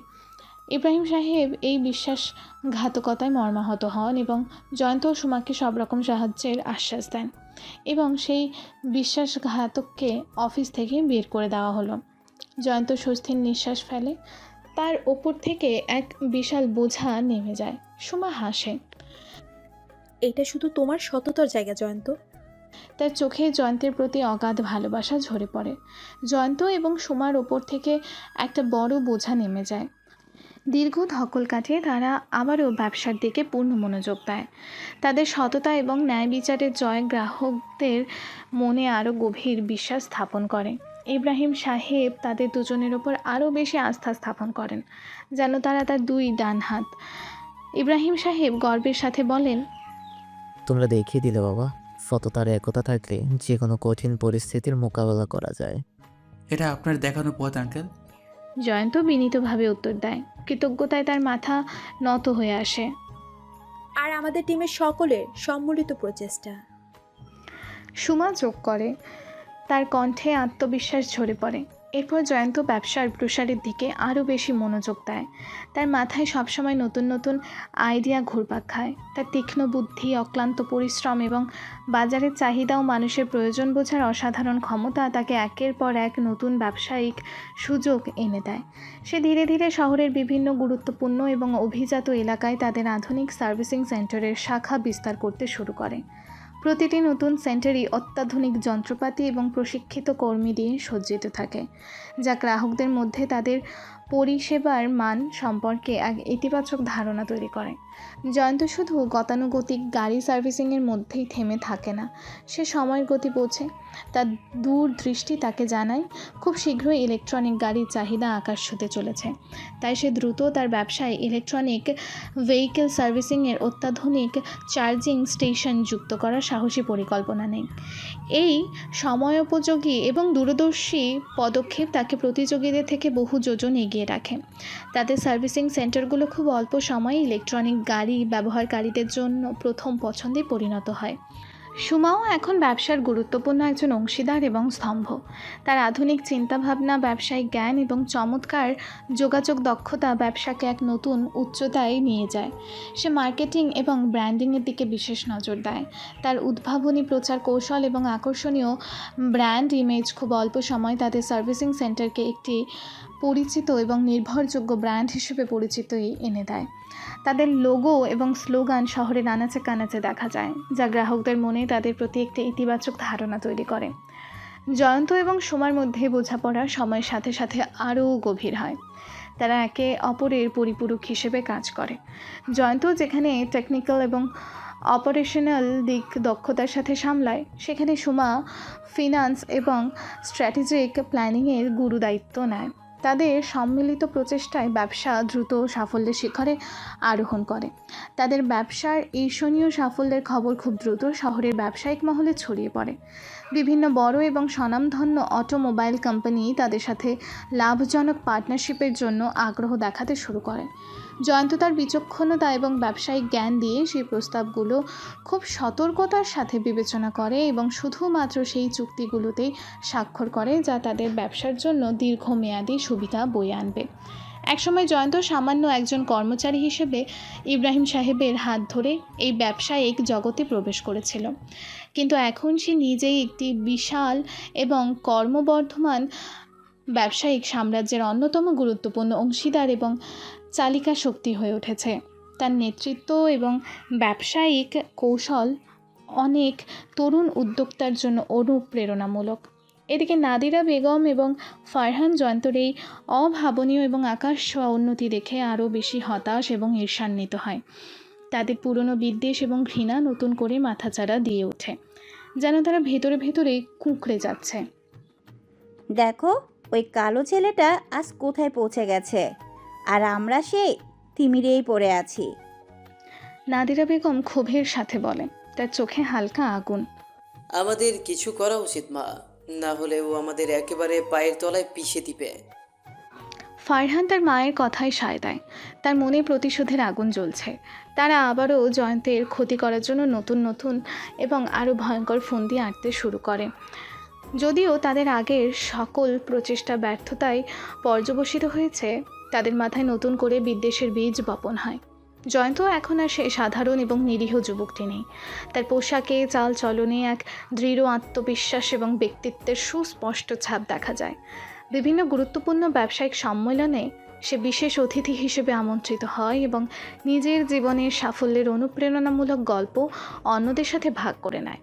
তার স্পষ্ট এবং আত্মবিশ্বাসী বক্তৃতা অনেক তরুণ এবং উদীয়মান উদ্যোক্তাদের নতুন করে স্বপ্ন দেখতে এবং সাহস সঞ্চয় করতে সাহায্য করে। একদিন একটি অত্যন্ত প্রভাবশালী বিজনেস ম্যাগাজিনে জয়ন্তের সাফল্যের কাহিনী বিস্তারিতভাবে ছাপা হয়, যেখানে তাকে অটোমোবাইল ইন্ডাস্ট্রির নতুন কিংবদন্তি এবং তরুণ প্রজন্মের আইকন হিসেবে উল্লেখ করা হয়। সেই ম্যাগাজিনের প্রচ্ছেদে তার আত্মবিশ্বাসী ছবি দেখে অনেকেই অনুপ্রাণিত হয়। সুমা ধীরে ধীরে জয়ন্তের প্রতি আরও বেশি গভীরভাবে আকৃষ্ট হতে থাকে। তার সরলতা, সততা, কঠোর পরিশ্রম এবং সমাজের সকল স্তরের মানুষের প্রতি তার গভীর সম্মান সুমার হৃদয়ে জয় করে নেয়। তাদের মধ্যে একটি গভীর বন্ধুত্ব এবং পারিপার্শ্বিক শ্রদ্ধার শক্তিশালী সম্পর্ক তৈরি হয়, যা সময়ের সাথে সাথে আরও গভীর এবং নিবিড় হতে শুরু করে। তাদের কাজের বাইরেও তারা একে অপরের সাথে সময় কাটায় এবং জীবনের বিভিন্ন দিক নিয়ে আলোচনা করে। জয়ন্ত তার পুরনো দিনের কষ্টের কথা কখনোই ভোলেনি। সে সবসময় চেষ্টা করে সমাজের সেই সমস্ত অবহেলিত এবং পিছিয়ে পড়া মানুষদের সাহায্য করতে, যারা তার মতো গায়ের রঙের জন্য বা অন্য কোনো সামাজিক কারণে বৈষম্যের শিকার হয়। সে বিভিন্ন চ্যারিটেবল প্রতিষ্ঠানে উদার হস্তে অর্থদান করে এবং তাদের শিক্ষা, স্বাস্থ্য ও জীবনযাত্রার মান উন্নয়নে সক্রিয় ভূমিকা নেয়। তার এই মানবিক দিকটি তাকে আরও বেশি সম্মানিত করে তোলে। একদিন ইব্রাহিম সাহেব জয়ন্তকে ডেকে তার হাত ধরে বলেন, তুমিও যা কিছু অর্জন করেছো বাবা, তা তোমার নিজের যোগ্যতায়, তোমার মেধা, পরিশ্রম আর সততায় তোমাকে এই উচ্চতায় পৌঁছে দিয়েছে। আমি সবসময় তোমার পাশে ছিলাম এবং ভবিষ্যতেও থাকবো। জয়ন্ত আবেগাপ্লুত হয়ে ইব্রাহিম সাহেবের পায়ে হাত দিয়ে সালাম করে। আপনার বিশ্বাস আমার জীবনের সবচেয়ে বড় পাওয়া আঙ্কেল। আপনার দেখানো পথ না থাকলে আজ আমি কিছুই হতে পারতাম না। তার চোখে কৃতজ্ঞতার অশ্রু চিকচিক করে। ধীরে ধীরে জয়ন্ত শুধু একটি অত্যন্ত সফল এবং লাভজনক সার্ভিসিং সেন্টারের মালিক নয়, বরং একজন প্রভাবশালী এবং সম্মানিত ব্যবসায়ী হিসেবে পরিচিত লাভ করে। তার সততা, অসাধারণ কর্মদক্ষতা এবং গভীর মানবিক গুণাবলী তাকে বিজনেস কিংয়ের আসনে বসাতে শুরু করে। শহরের অর্থনীতিতেও তার একটি গুরুত্বপূর্ণ এবং ইতিবাচক প্রভাব তৈরি হয়। বিভিন্ন সামাজিক এবং ব্যবসায়িক ক্ষেত্রে তার মতামত গুরুত্বের সাথে বিবেচনা করা হয়। নাদিরা বেগম এবং ফারহান জয়ন্তর ক্রমবর্ধমান প্রতিপত্তি দেখে ভেতরে ভেতরে জ্বলছেন। তাদের সকল বিদ্বেষ এবং ঘৃণা একত্রিত হয়ে এক ভয়ঙ্কর রূপ নেয়। তারা এমন কিছু করার পরিকল্পনা করে যা শুধু জয়ন্তের সম্মান বা ব্যবসাকেই নয়, বরং তার ব্যক্তিগত জীবনকে তছনছ করে দেবে। তাদের মাথায় ঘুরতে থাকে এক জঘন্য ছক। আমরা এমন একটা চাল চালবো মা, যাতে ওই কালো ছেলেটা একেবারে ধরাশায়ী হয়ে যায়। ওর বাবার কাছে, সুমার কাছে, সবার কাছে ও খারাপ হয়ে যাবে। ফারহান ঠান্ডা গলায় বলে, তার চোখে শয়তানি ঝিলিক। ঠিক বলেছিস, ওর এত সাহস বেড়ে গেছে যে আমাদের আর পাত্তাই দেয় না। এবার ওকে বুঝিয়ে দেব আমাদের সাথে শত্রুতা করার ফল কি হয়। নাদিরা বেগম বিষাক্ত হাসি হাসেন। তারা দুজনে মিলে দীর্ঘক্ষণ ধরে ফোন দিয়ে আঁটে। তাদের পরিকল্পনা ক্রমশ ভয়ঙ্কর রূপ নেয়। তারা এমন একটি পরিস্থিতি তৈরি করতে চায় যেখানে জয়ন্ত নির্দোষ হওয়া সত্ত্বেও সকলের চোখে অপরাধী সাব্যস্ত হবে। তাদের প্রথম পদক্ষেপ হিসেবে তারা জয়ন্তের সার্ভিসিং সেন্টারের কর্মচারীদের মধ্যে কিছু অসৎ লোককে মোটা অঙ্কের টাকার লোভ দেখায়। তাদের কাজ হয় ধীরে ধীরে সেন্টারের কিছু মূল্যবান যন্ত্রাংশ চুরি করা এবং সেই চুরির দায় জয়ন্তের ওপর চাপানো। তারা এমনভাবে কাজ করে যাতে মনে হয় জয়ন্ত নিজেই আর্থিক লাভের জন্য এই কাজ করেছে। কয়েক সপ্তাহ ধরে ছোটোখাটো চুরি ঘটতে থাকে। প্রথমে বিষয়টি তেমন গুরুত্ব না দিলেও যখন বড় বড় আকারের কিছু যন্ত্রাংশ খোয়া যায় তখন ইব্রাহিম সাহেব এবং জয়ন্ত দুজনেই চিন্তিত হয়ে পড়েন। ইব্রাহিম সাহেব উদ্বেগের সাথে জিজ্ঞাসা করেন, এটা কি হচ্ছে জয়ন্ত? আমাদের সেন্টারে চুরি হচ্ছে? আমি বুঝতে পারছি না আঙ্কেল, আমরা তো সব রকম নিরাপত্তা ব্যবস্থা নিয়েছি। জয়ন্ত অসহায় বোধ করে। সুমাও এই ঘটনায় হতবাক হয়ে যায়। সে জয়ন্তের সততা সম্পর্কে সম্পূর্ণ নিশ্চিত, কিন্তু প্রমাণ ছাড়া কিছুই বলা কঠিন। এরপর নাদিরা বেগম এবং ফারহান তাদের দ্বিতীয় এবং আরও ভয়ঙ্কর পরিকল্পনাটি কার্যকর করে। তারা শহরের কিছু নামকরা ব্যবসায়ীর সাথে যোগাযোগ করে এবং জয়ন্তের নামে মিথ্যা অপবাদ রটাতে শুরু করে। তারা দাবি করে জয়ন্ত নাকি তাদের সাথে প্রতারণা করেছে এবং তাদের ব্যবসায়িক ক্ষতি করেছে। তাদের মিথ্যা কথায় প্রভাবিত হয়ে কয়েকজন ব্যবসায়ী ইব্রাহিম সাহেবের কাছে জয়ন্তের বিরুদ্ধে অভিযোগ জানায়। ইব্রাহিম সাহেব এই অভিযোগগুলো শুনে প্রথমে বিশ্বাস করতে চাননি। তিনি জয়ন্তের ওপর অগাধ আস্থা রাখেন, কিন্তু যখন একের পর এক অভিযোগ আসতে থাকে তখন তিনিও কিছুটা সন্দিহান হয়ে পড়েন। ইব্রাহিম সাহেব ব্যথিত স্বরে জিজ্ঞাসা করেন, জয়ন্ত, তুমি কি সত্যি এই কাজগুলো করেছো? আমি শপথ করে বলছি আঙ্কেল, আমি এসবের কিছুই জানি না। কারা আমার নামে মিথ্যা কথা বলছে? জয়ন্ত কান্নায় ভেঙে পড়ে। সুমা দৃঢ়ভাবে ইব্রাহিম সাহেবের পাশে দাঁড়ায়। আমি জয়ন্তকে চিনি বাবা, ও এমন কাজ কখনই করতে পারে না। নিশ্চয়ই এর পিছনে অন্য কেউ আছে। কিন্তু পরিস্থিতি ক্রমশ জয়ন্তের প্রতিকূলে যেতে থাকে। একের পর এক মিথ্যা প্রমাণ তার বিরুদ্ধে জমা হতে থাকে, যা ইব্রাহিম সাহেবকেও বিভ্রান্ত করে তোলে। নাদিরা বেগম এবং ফারহান তাদের ষড়যন্ত্র আরও গভীরে নিয়ে যায়। তারা সুমার ব্যক্তিগত জীবন নিয়েও নোংরা কথা রটাতে শুরু করে। তারা এমন গুজব ছড়ায় যে সুমা এবং জয়ন্তের অবৈধ সম্পর্ক রয়েছে এবং তাদের ব্যবসার সাফল্যের পেছনে নাকি অন্য কোনো অসৎ উদ্দেশ্য কাজ করছে। এই ধরনের জঘন্য কথা খুব দ্রুত শহরে ছড়িয়ে পড়ে এবং সুমার সম্মানহানি ঘটে। সুমা এই ধরনের মিথ্যা অপবাদ শুনে মানসিকভাবে ভেঙে পড়ে। তার পরিচিত মহল এবং বন্ধুদের কাছ থেকেও সে খারাপ ব্যবহার পেতে শুরু করে। আমি ভাবতেও পারিনি মানুষ এত নিচে নামতে পারে। সুমা কান্নায় ভেজা কণ্ঠেই জয়ন্তকে বলে। জয়ন্ত সুমাকে সান্ত্বনা দেওয়ার চেষ্টা করে, কিন্তু সে নিজেও ভেতরে ভেতরে হতাশ হয়ে পড়ে।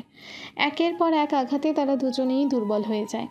পরিস্থিতি আরও খারাপ হয়ে যায় যখন নাদিরা বেগম এবং ফারহান ইব্রাহিম সাহেবের কাছে গিয়ে জয়ন্তের বিরুদ্ধে আরও বিষোদ্গার করতে শুরু করে।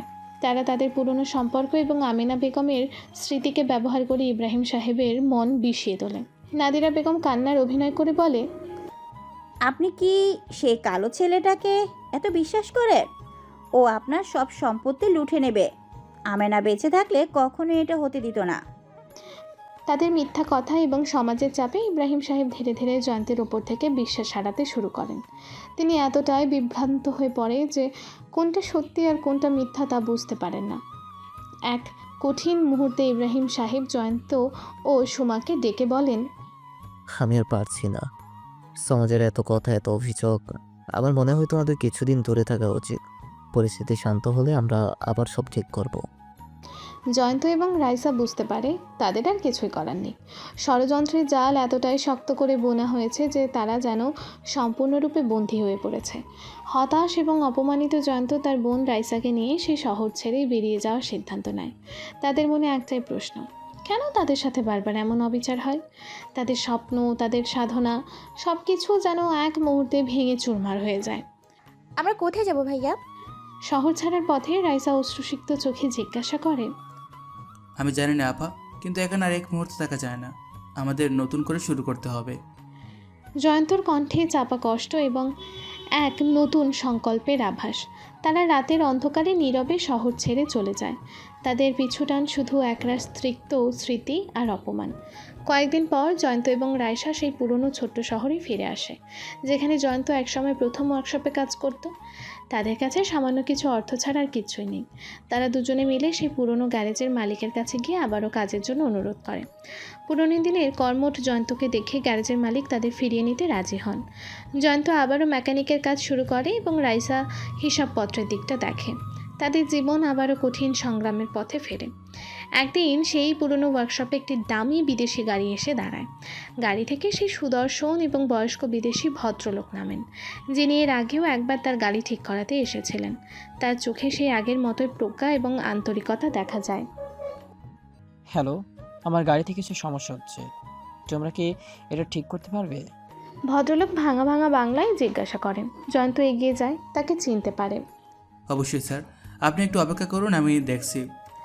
রাইসা অবাক হয়ে সেই বিদেশিকে দেখে, তার মনে কৌতূহল জাগে। গাড়িটি পরীক্ষা করার জন্য জয়ন্ত বুঝতে পারে সমস্যাটি খুব জটিল নয়। সে অল্প সময়ের মধ্যেই সেটি ঠিক করে ফেলে। বিদেশি ভদ্রলোক জয়ন্তের কাজের দক্ষতা দেখে আবারও মুগ্ধ হন। তুমি তো খুব ভালো কাজ করো যুবক। আমি তো এর আগেও একবার তোমার এইখানে এসেছিলাম, মনে আছে? জি স্যার, আমার মনে আছে। জয়ন্ত বিনীতভাবেই উত্তর দেয়, আমার নাম ডেভিড, আমি এইখানে ব্যবসা কাজে এসেছি। মিস্টার ডেভিড জয়ন্তের সাথে কিছুক্ষণ কথা বলেন। তিনি জানতে পারেন জয়ন্ত এখন আর সেই বড় কোম্পানির ম্যানেজার নয়। জয়ন্ত তার জীবনের সাম্প্রতিক কষ্টের কথা সংক্ষেপে মিস্টার ডেভিডকে জানায়। মিস্টার ডেভিড মনোযোগ দিয়ে শোনেন এবং জয়ন্তের সততা ও কর্মনিষ্ঠার প্রশংসা করেন। জীবন সবসময় সোজা পথে চলে না জয়ন্ত, কিন্তু তোমার মতো পরিশ্রমী এবং সৎ ছেলে ঠিকই একদিন সফল হবে। পুরনো ওয়ার্কশপে কাজ করার দিনগুলোতে জয়ন্তর মনে এক মিশ্র অনুভূতি কাজ করত। একদিকে পুরনো কাজের পরিচিতি, অন্যদিকে সেই ফেলে আসা অপমান আর ষড়যন্ত্রের স্মৃতি তাকে কুড়ে কুড়ে খেত। রাইসাও ভাইয়ের পাশে নীরবে কাজ করে যেত, তার চোখে ভবিষ্যতের অনিশ্চয়তার ছায়া। মিস্টার ডেভিডের অপ্রত্যাশিত আগমন যেন তাদের জীবনে এক নতুন আশার ক্ষীণ রেখা টেনে আনে। কয়েক সপ্তাহ পর মিস্টার ডেভিড আবারও সেই ওয়ার্কশপে আসেন। এবার তার সাথে ছিলেন তার ব্যক্তিগত সহকারী এক ভদ্রমহিলা। তিনি জয়ন্ত এবং রাইসার সাথে দীর্ঘক্ষণ কথা বলেন, তাদের কষ্টের কাহিনী শোনেন এবং তাদের কর্মদক্ষতা ও সততার প্রশংসা করেন। মিস্টার ডেভিড আন্তরিক স্বরে বলেন, দেখো জয়ন্ত, আমার মনে হয় তোমাদের এখানে পড়ে থাকা উচিত না। তোমাদের মেধা আর পরিশ্রম অনেক বড় কিছুর জন্য তৈরি হয়েছে। জয়ন্ত হতাশার সুরে উত্তর দেয়, কিন্তু স্যার, আমরা আর কোথায় যাব? আমাদের তো আর তেমন কোনো পরিচিতও নেই। আমার একটা প্রস্তাব আছে, তোমরা যদি চাও আমি তোমাদের আমেরিকায় নিয়ে যেতে পারি। আমার সেখানে অটোমোবাইল ইঞ্জিনিয়ারিংয়ের একটা বড় কোম্পানি আছে। তোমাদের মতো দক্ষ আর পরিশ্রম ছেলে আমার খুবই দরকার। মিস্টার ডেভিডের কথা শুনে জয়ন্ত এবং রাইসা দুজনেই অবাক হয়ে যায়। তাদের চোখে অবিশ্বাস আর বিস্ময় খেলা করতে থাকে। এমন অপ্রত্যাশিত সুযোগ তাদের জীবনে আগে কখনো আসেনি। কিছুদিনের মধ্যেই মিস্টার ডেভিড তাদের আমেরিকা যাওয়ার সমস্ত ব্যবস্থা করে দেন। নতুন পাসপোর্ট, ভিসা এবং অন্যান্য প্রয়োজনীয় কাগজপত্র তৈরি হয়ে যায়। এক সকালে জয়ন্ত এবং রাইসা তাদের সামান্য জিনিসপত্র নিয়ে বিমানবন্দরের দিকে রওনা হয়। তাদের চোখে একদিকে যেমন ফেলে আসা জীবনের দুঃখ, তেমনি অন্যদিকে এক নতুন ভবিষ্যতের স্বপ্ন। বিমানবন্দরে মিস্টার ডেভিড নিজে তাদের বিদায় জানান, তার চোখে স্নেহ এবং ভরসা। তোমরা আমার বিশ্বাস রেখো জয়ন্ত, রাইসা, তোমাদের ভবিষ্যৎ উজ্জ্বল হবে। দীর্ঘ বিমানযাত্রার পর তারা আমেরিকার এক বিশাল শহরে এসে পৌঁছায়। আধুনিক স্থাপত্য, দ্রুতগতির জীবনযাত্রা সব কিছুই তাদের কাছে নতুন এবং বিস্ময়কর লাগে। মিস্টার ডেভিড তাদের থাকার জন্য একটি সুন্দর অ্যাপার্টমেন্টের ব্যবস্থা করে দেন এবং তার কোম্পানির অফিসে তাদের কাজের পরিচয় করিয়ে দেন। জয়ন্ত নতুন উদ্যমে কাজে লেগে পড়ে। মিস্টার ডেভিডের কোম্পানিটি অত্যাধুনিক অটোমোবাইল ইঞ্জিনিয়ারিং এবং টেকনোলজির জন্য বিখ্যাত ছিল। জয়ন্ত সেখানে ইঞ্জিনিয়ারিং বিভাগে যোগদান করে। প্রথম দিকে নতুন পরিবেশ এবং উন্নত প্রযুক্তির সাথে মানিয়ে নিতে তার কিছুটা অসুবিধা হলেও তার প্রবল ইচ্ছাশক্তি এবং কঠোর পরিশ্রম সব কিছু জয় করে নেয়। সে দিনের পর দিন, রাতের পর রাত কাজ করে। নতুন নতুন ডিজাইন, অত্যাধুনিক যন্ত্রাংশ এবং গাড়ির প্রযুক্তি সম্পর্কে জ্ঞান অর্জন করে। তার মেধা এবং কাজের প্রতি একাগ্রতা খুব দ্রুত সকলের দৃষ্টি আকর্ষণ করে। অফিসের সহকর্মীরা তার দ্রুত শেখার ক্ষমতা এবং সমস্যা সমাধানের দক্ষতা দেখে অবাক হয়ে যায়। রাইসা প্রথমে অফিসের প্রশাসনিক বিভাগে কাজ শুরু করে। ধীরে ধীরে সে হিসাবপত্র এবং অন্যান্য গুরুত্বপূর্ণ কাজ দক্ষতার সাথে সামলাতে শুরু করে। তার আন্তরিক ব্যবহার এবং কর্মনিষ্ঠা খুব অল্প সময়ে সকলের কাছে তাকে প্রিয় করে তোলে। জয়ন্তর কাজের একটি উল্লেখযোগ্য দিক ছিল তার উদ্ভাবনী চিন্তাভাবনা। সে সবসময় চেষ্টা করত কীভাবে গাড়ির ডিজাইন এবং কার্যকারিতা আরও উন্নত করা যায়। তার মাথায় একের পর এক নতুন আইডিয়া আসতো এবং সে ঘন্টার পর ঘন্টা সেই সব আইডিয়া নিয়ে কাজ করত। অনেক সময় সে অফিসে রাত জেগে থাকতো, নতুন নতুন প্রোটোটাইপ তৈরি করত এবং সেগুলো পরীক্ষা করত। একদিন সে এমন একটি নতুন ইঞ্জিন ডিজাইন করে যা ছিল প্রচলিত ইঞ্জিনের চেয়ে অনেক বেশি শক্তিশালী এবং পরিবেশ বান্ধব। তার এই আবিষ্কার কোম্পানির ইঞ্জিনিয়ারিং বিভাগে এক নতুন দিগন্ত উন্মোচন করে। মিস্টার ডেভিড জয়ন্তর এই অসাধারণ প্রতিভা দেখে মুগ্ধ হন। মিস্টার ডেভিড তার পিঠ চাপড়ে বলেন, জয়ন্ত, তুমি সত্যি অসাধারণ। তোমার এই ডিজাইন আমাদের কোম্পানিকে অনেক এগিয়ে নিয়ে যাবে। জয়ন্তর পরিশ্রম শুধু নতুন ডিজাইন তৈরিতেই সীমাবদ্ধ ছিল না। সে কারখানার শ্রমিকদের সাথে সরাসরি কাজ করত, তাদের সমস্যাগুলো বুঝত এবং কিভাবে কাজের পরিবেশ আরও উন্নত করা যায় সেই বিষয়ে পরামর্শ দিত। তার আন্তরিক ব্যবহার এবং শ্রমিকদের প্রতি সহানুভূতি খুব দ্রুত তাদের মন জয় করে নেয়। কারখানার কর্মীরা তাকে তাদের নিজেদের লোক হিসেবে দেখত এবং তার নির্দেশ অক্ষরে অক্ষরে পালন করত। অনেক সময় দেখা যেত জয়ন্ত ইঞ্জিনিয়ারিং বিভাগের মিটিং শেষ করে সরাসরি কারখানায় চলে যেত এবং শ্রমিকদের সাথে হাতে হাত মিলিয়ে কাজ করত। তার এই ধরনের কর্মসংস্কৃতি অফিসের অন্য কর্মীদের অনুপ্রাণিত করত। কয়েক বছরের অক্লান্ত পরিশ্রমে জয়ন্ত কোম্পানির একজন অপরিহার্য ব্যক্তিত্বে পরিণত হয়। তার ডিজাইন করা ইঞ্জিন এবং অন্যান্য প্রযুক্তি কোম্পানির বিক্রি অনেক বাড়িয়ে দেয়। মিস্টার ডেভিড তার কাজের স্বীকৃতি স্বরূপ তাকে কোম্পানির গুরুত্বপূর্ণ পদে উন্নীত করেন এবং ব্যবসার একটি অংশীদারও করে দেন। এখন জয়ন্ত আর সেই অসহায় যুবকটি নেই। তার পোশাকে, চালচলনে এক দৃঢ় আত্মবিশ্বাস এবং সাফল্যের দ্যুতি ঝলমল করে। বিভিন্ন আন্তর্জাতিক অটোমোবাইল সম্মেলনে সে আমন্ত্রিত হয় এবং তার উদ্ভাবনী ধারণা ও সাফল্যের গল্প বিশ্বমঞ্চে তুলে ধরে। তার বক্তৃতা শুনে বহু তরুণ ইঞ্জিনিয়ার নতুন করে স্বপ্ন দেখে। রাইসাও এখন কোম্পানির ফিনান্স বিভাগের প্রধান হিসেবে দায়িত্ব পালন করছে। তার দক্ষ হাতে কোম্পানির আর্থিক দিকটি খুব ভালোভাবে সামলানো হয়। তার ভাইয়ের সাফল্যে সে গর্বিত এবং সব সময় তার পাশে থেকে সমর্থন জুগিয়ে যায়। আমেরিকার মাটিতে জয়ন্ত কঠোর পরিশ্রমের মাধ্যমে ধীরে ধীরে একজন সফল ব্যবসায়ীর ইঞ্জিনিয়ার হিসেবে নিজের স্থান পাকা করে নেয়। তার তৈরি করা নতুন প্রযুক্তি এবং ডিজাইন বিশ্বব্যাপী গাড়ির শিল্পে এক নতুন বিপ্লব নিয়ে আসে। তার কোম্পানি খুব অল্প সময়ে একটি বিশাল এবং প্রভাবশালী প্রতিষ্ঠানে পরিণত হয়। জয়ন্ত এখন শুধু একজন কর্মচারী নয়, সে একজন বিজনেস কিংয়ের পথে দৃঢ় পদক্ষেপে এগিয়ে চলেছে। তার মেধা, পরিশ্রম এবং সততা তাকে সাফল্যের প্রতিটি ধাপে সাহায্য করেছে।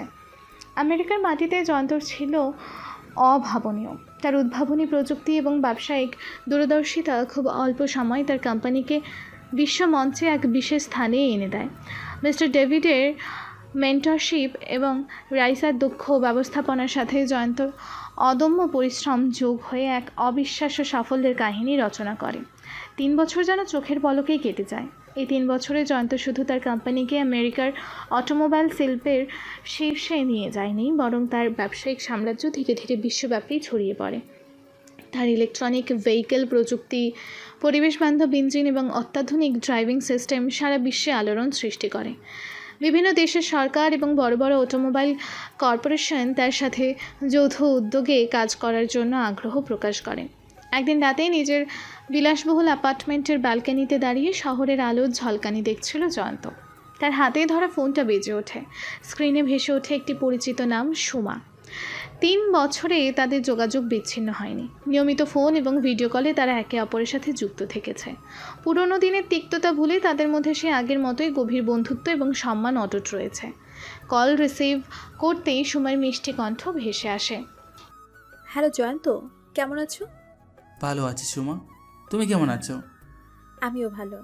আজ তোমার একটা নিউজ দেখলাম, তোমার কোম্পানি নাকি বিশ্বের সেরা 10টা অটোমোবাইল কোম্পানির মধ্যে ঢুকে গেছে। সুমার কণ্ঠে বিস্ময় এবং আনন্দ। হ্যাঁ, এটা তোমার আর তোমার বাবার দোয়া আর আমার টিমের অক্লান্ত পরিশ্রমের ফল। তুমি সত্যি অবিশ্বাস্য জয়ন্ত। ভাবতেও পারিনি তুমি এত তাড়াতাড়ি এত বড় হবে। সবাই পারে সোমা, যদি চেষ্টা করে। আর আমার পাশে তো তুমি আর তোমার বাবা সব সময় ছিলে। তাদের আরও কিছুক্ষণ কথা হয়। পুরনো দিনের স্মৃতি, নতুন কাজের আপডেট, সব কিছু তারা একে অপরের সাথে ভাগ করে নেয়। তাদের সম্পর্কের গভীরতা সময়ের সাথে সাথে আরও বেড়েছে। যদিও ভৌগোলিক দূরত্ব তাদের মধ্যে বিদ্যমান, এই 3 বছরে জয়ন্ত নীরবে তার শিকড়ের দিকেও নজর রেখেছিল। তার মনে সবসময় বাংলাদেশের সেই অবহেলিত দিনগুলোর স্মৃতি অমলিন ছিল। সে স্বপ্ন দেখত একদিন তার সাফল্যের আলো তার জন্মভূমিতেও পৌঁছাবে। সে ভাবনা থেকেই সে বাংলাদেশে বড় আকারে ব্যবসায়িক ভেঞ্চার্স শুরু করার পরিকল্পনা করে। প্রথম ধাপে সে বাংলাদেশে অত্যাধুনিক ইলেকট্রনিক ভেহিকেল ম্যানুফ্যাকচারিং প্লান্ট স্থাপনের সিদ্ধান্ত নেয়। তার উদ্দেশ্য ছিল সাশ্রয়ী মূল্যে পরিবেশ বান্ধব গাড়ি দেশের মানুষের কাছে পৌঁছে দেওয়া এবং একই সাথে কর্মসংস্থান সৃষ্টি করা। এরপর সে ধীরে ধীরে চার্জিং স্টেশন এবং সার্ভিসিং সেন্টারের একটি বিশাল নেটওয়ার্ক গড়ে তোলার পরিকল্পনা করে। জয়ন্ত খুব গোপনে এই কাজগুলো শুরু করে। সে এমন কিছু বিশ্বস্ত এবং দক্ষ টিম মেম্বারের নিয়োগ করে, যারা নীরবে এবং দক্ষতার সাথে এই প্রজেক্টগুলো বাস্তবায়ন করতে পারে। তার নির্দেশ ছিল এই বিষয়ে যেন তার আমেরিকা বা বাংলাদেশের পরিচিত কেউ কিছু জানতে না পারে, বিশেষ করে সুমা এবং তার বাবা। সে চেয়েছিল তার এই উদ্যোগ একটি অপ্রত্যাশিত এবং আনন্দদায়ক চমক হোক তাদের জন্য। বাংলাদেশে তার কোম্পানিগুলো ধীরে ধীরে নিজেদের কার্যক্রম শুরু করে। অত্যাধুনিক কারখানা স্থাপিত হয়, যেখানে স্থানীয় শ্রমিকদের প্রশিক্ষণ দিয়ে কর্মক্ষম করে তোলা হয়। জয়ন্ত চায় তার এই উদ্যোগ যেন শুধু ব্যবসায়িক লাভের উদ্দেশ্যও না হয়, বরং দেশের অর্থনৈতিক উন্নয়নেও একটি গুরুত্বপূর্ণ ভূমিকা রাখে। তার তৈরি করা ইলেকট্রনিক গাড়িগুলো খুব অল্প সময়ে বাজারে জনপ্রিয়তা লাভ করে। সাশ্রয়ী মূল্য এবং উন্নত প্রযুক্তি হওয়ার কারণে সাধারণ মানুষ সহজেই সেই গাড়ি কিনতে আগ্রহী হয়। ধীরে ধীরে বাংলাদেশের রাস্তায় জয়ন্তের কোম্পানি গাড়ি দেখা যেতে শুরু করে। একই সাথে দেশের বিভিন্ন প্রান্তে দ্রুতগতিতে চার্জিং স্টেশন এবং সার্ভিসিং সেন্টার গড়ে উঠতে থাকে। এর ফলে ইলেকট্রনিক গাড়ি ব্যবহারকারীদের জন্য একটি নির্ভরযোগ্য এবং সুবিধাজনক ইকোসিস্টেম তৈরি হয়। জয়ন্ত এর আগে এই উদ্যোগ দেশের অটোমোবাইল শিল্পে এক নতুন দিগন্ত উন্মোচন করে। সুমা এবং ইব্রাহিম সাহেব তাদের শহরে এবং আশেপাশে ইলেকট্রনিক গাড়ির ব্যবহার ক্রমশ বাড়তে দেখেন। তারা এটা লক্ষ্য করেন একটি নতুন কোম্পানি খুব অল্প সময়ে বাজারে নিজেদের শক্তিশালী অবস্থান তৈরি করে নিয়েছে। গাড়িগুলো ডিজাইন আধুনিক এবং দামও সাধারণ মানুষের সাধ্যের মধ্যে। একদিন ইব্রাহিম সাহেব একটি নতুন ইলেকট্রনিক গাড়ি দেখেন এবং গাড়িটির ডিজাইন তার খুব পছন্দ হয়। তিনি গাড়িটি সম্পর্কে খোঁজ খবর নেওয়ার জন্য স্থানীয় শোরুমে যান। শোরুমের কর্মীরা তাকে গাড়িটির বিভিন্ন বৈশিষ্ট্য এবং কোম্পানির ব্যাকগ্রাউন্ড সম্পর্কে জানায়, কিন্তু কোথাও সেই কোম্পানির মালিক বা প্রধান কর্মকর্তার নাম উল্লেখ করা ছিল না। ইব্রাহিম সাহেব কৌতূহল নিয়ে শোরুমের এক কর্মীকে জিজ্ঞাসা করেন, এই কোম্পানির মালিক কে বলতে পারে? স্যার, আমরা জানি না। শুনেছি এর পিছনে কোনো বিদেশি ইনভেস্টর আছেন। সুমাও তার বন্ধুদের এবং সহকর্মীদের মুখে এই নতুন ইলেকট্রনিক গাড়ি কোম্পানির প্রশংসা শুনেছে।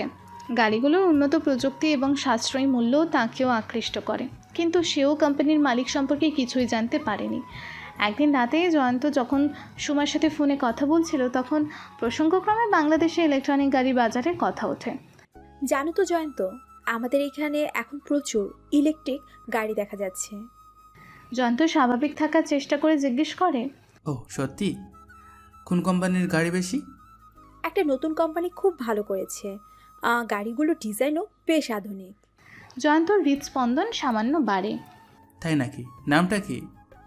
নামটা ঠিক মনে পড়ছে না, তবে লোগোটা দেখতে বেশ ইন্টারেস্টিং। সুমা কিছুটা আনমনে বলে। জয়ন্ত বুঝতে পারে তার পরিকল্পনা ধীরে ধীরে বাস্তবায়িত হচ্ছে, কিন্তু সুমা এবং তার বাবা এখনও কিছুই জানে না। 3 বছর পর জয়ন্ত বিশ্বের অন্যতম ধনী ব্যক্তি হিসেবে পরিচিতি লাভ করে। তার কোম্পানির শেয়ার আকাশ ছুঁয়েছে এবং বিশ্বজুড়ে তার নাম ছড়িয়ে পড়েছে। বিভিন্ন বিজনেস ম্যাগাজিন এবং নিউজ চ্যানেলে তার সাফল্যের কাহিনী নিয়মিতভাবে প্রচারিত হয়। একদিন সুমা একটি আন্তর্জাতিক বিজনেস ম্যাগাজিনে জয়ন্তের একটি বিস্তারিত সাক্ষাৎকার পড়ে। সেখানে তার সাফল্যের জার্নি, তার উদ্ভাবনী প্রযুক্তি এবং তার মানবিক মূল্যবোধের কথা উল্লেখ করা হয়। সুমার ছবিটি দেখে চমকে ওঠে। এ তো সেই জয়ন্ত, তার মনে পুরনো দিনের সব স্মৃতি ভিড় করে আসে। সেই ওয়ার্কশপের সাধারণ ছেলেটা, তার কঠোর পরিশ্রম, তার স্বপ্ন, সব কিছু তার চোখের সামনে জীবন্ত হয়ে ওঠে। তার বুক গর্বে ভরে ওঠে এবং একই সাথে এক ধরনের অনুশোচনাও হয়। কেন তারা আগে জয়ন্তের প্রতি এতটা অবিচার করেছিল? সে দ্রুত তার বাবাকে ফোন করে ম্যাগাজিনের সেই প্রতিবেদনের কথা জানায়। ইব্রাহিম সাহেব প্রথমে বিশ্বাস করতে চাননি, কিন্তু যখন তিনি নিজের চোখে সেই ম্যাগাজিনের পাতা উল্টান এবং জয়ন্তের ছবি দেখেন, তখন তিনিও হতবাক হয়ে যান। এ এ তো জয়ন্ত। তার মুখ বিস্ময়ে হাঁ হয়ে যায়। তাদের মনে তখন একটাই প্রশ্ন, জয়ন্ত কি তাদের ক্ষমা করবে? এবং তার এই সাফল্যের পেছনে কি তাদের কোনো ভূমিকা ছিল? তাদের সম্পর্কের ভবিষ্যৎ এখন কোন দিকে মোড় নেবে? 1 মাস পর জয়ন্ত নিজের বিলাসবহুল অ্যাপার্টমেন্টের ব্যালকনিতে দাঁড়িয়ে নিউ ইয়র্কের রাতের আকাশ দেখছিল। কোটি কোটি আলো ঝলমল করছে নিচে, যেন তার পায়ের কাছে এক স্বপ্নীল জগৎ। অথচ তার মন পড়ে আছে বহু দূরে, সেই ছোট্ট শহরে যেখানে তার শিকড় প্রথিত। 3 বছরে অনেক কিছুই বদলেছে। সেই ওয়ার্কশপের সাধারণ ছেলেটি আজ বিশ্বের অন্যতম প্রভাবশালী ব্যক্তিত্ব। কিন্তু ফেলে আসা দিনের উষ্ণ বন্ধুত্ব, তার প্রিয়জনের অসুস্থতার খবর তার রাতের ঘুম কেড়ে নিয়েছে। তার হাতে ধরা ফোনটা বেজে ওঠে। স্ক্রিনে ভেসে ওঠে একটি পরিচিত নাম, সুমা। প্রতি সপ্তাহেই তাদের কথা হয়। দূরত্বের বাধা তাদের বন্ধুত্বের গভীরতাকে এতটুকু কমাতে পারেনি, বরং সময়ের সাথে সাথে তাদের বোঝাপড়া আরও বেড়েছে। হ্যালো জয়ন্ত। সুমার মিষ্টি কণ্ঠ ভেসে আসে, বরাবরের মতোই আন্তরিক, তবে তাতে একটা চাপা উদ্বেগ অনুভব করা যায়। হ্যাঁ সোমা, কেমন আছো? জয়ন্তর কণ্ঠে মেশানো চিন্তা আর ভালোবাসার সুর। সে জানে সুমা ফোন করেছে তার বাবার শারীরিক অবস্থার খবর জানানোর জন্য। আমি ভালোই আছি। সুমা জানায়, ঘটনার কিছুদিন পর ইব্রাহিম সাহেব ধীরে ধীরে সব জানতে পারেন। অফিসের পুরনো কিছু কর্মচারী যারা নাদিরা বেগমের কাছ থেকে টাকা নিয়েছিল, তারা সত্য স্বীকার করে। ইব্রাহিম সাহেব জানতে পারেন জয়ন্ত সম্পূর্ণ নির্দোষ ছিল এবং তার ওপর যে অভিযোগ আনা হয়েছিল তা ছিল সম্পূর্ণ মিথ্যা। বিশ্বাস করো জয়ন্ত, বাবা যখন সব জানতে পারলেন তখন তিনি ভেঙে পড়েছিলেন। তিনি বুঝতে পেরেছিলেন কতটা ভুল তিনি করেছিলেন তোমাকে অবিশ্বাস করে। উনি তোমার কাছে ক্ষমা চাইতে চেয়েছেন অনেকবার। তবে এখন বাবার শরীরটা আগের চেয়ে একটু দুর্বল লাগছে। উনি তোমাকে দেখতে চাইছেন জয়ন্ত, বারবার তোমার কথা জিজ্ঞাসা করছেন। জয়ন্তর বুকের ভেতরটা মোচড় দিয়ে ওঠে। ইব্রাহিম সাহেব শুধু আশ্রয়দাতা ছিলেন না, ছিলেন পিতার মতো। আর সুমা তার সবচেয়ে কাছের বন্ধু, সেই কঠিন সময় একমাত্র অবলম্বন। আমি আসবো সোমা, খুব তাড়াতাড়ি আসবো। আমি আর দেরি করতে চাই না। জয়ন্তর কণ্ঠ দৃঢ় শোনায়, তার মনস্থির হয়ে গেছে, এবার তাকে ফিরতেই হবে। পরের কয়েকটা দিন জয়ন্তর জন্য ছিল ব্যস্ততার ঘূর্ণি। একদিকে তার বিশাল ব্যবসায়িক সাম্রাজ্যের কার্যকর্ম সামলানো, অন্যদিকে বাংলাদেশে ফেরার প্রস্তুতিই নেওয়া। রায়শা সবসময় তার পাশে ছিল। ভাইয়ের মনের অস্থিরতা সে অনুভব করতে পারছিল। রায়শা আন্তরিকভাবে বলে, ভাইয়া তুমি যা করছো সেটাই ঠিক। আঙ্কেল তোমাকে নিজের ছেলের মতোই ভালোবাসেন। জানি আপা, আর সুমাও আমার সবচেয়ে ভালো বন্ধু। জয়ন্ত মৃদু হাসে, তার চোখে কৃতজ্ঞতার ঝিলিক। অবশেষে তাদের প্রতীক্ষার অবসান ঘটে। জয়ন্ত এবং রায়শা বাংলাদেশে ফেরার জন্য রওনা হয়। তাদের সাথে রয়েছে তাদের ব্যক্তিগত নিরাপত্তা দলের একটি চৌকস ইউনিট। জয়ন্ত জানে তার প্রত্যাবর্তন সহজ হবে না। পুরনো শত্রু এখনও সক্রিয় থাকতে পারে। ঢাকার হজরত শাহজালাল আন্তর্জাতিক বিমানবন্দরে এক ভিন্ন চিত্র দেখা যায়। একটি অত্যাধুনিক প্রাইভেট জেট অবতরণ করার কিছুক্ষণ আগে থেকেই বিমানবন্দরের একটি বিশেষ এলাকা কঠোর নিরাপত্তায় ঘিরে রাখা হয়েছে। কালো স্যুট পরিহিত সশস্ত্র দেহরক্ষীরা সতর্ক দৃষ্টি রাখছে চারিদিকে। অবশেষে বিমানটি মাটি স্পর্শ করে এবং ধীরে ধীরে ট্যাক্সি করে নির্দিষ্ট স্থানে এসে থামে।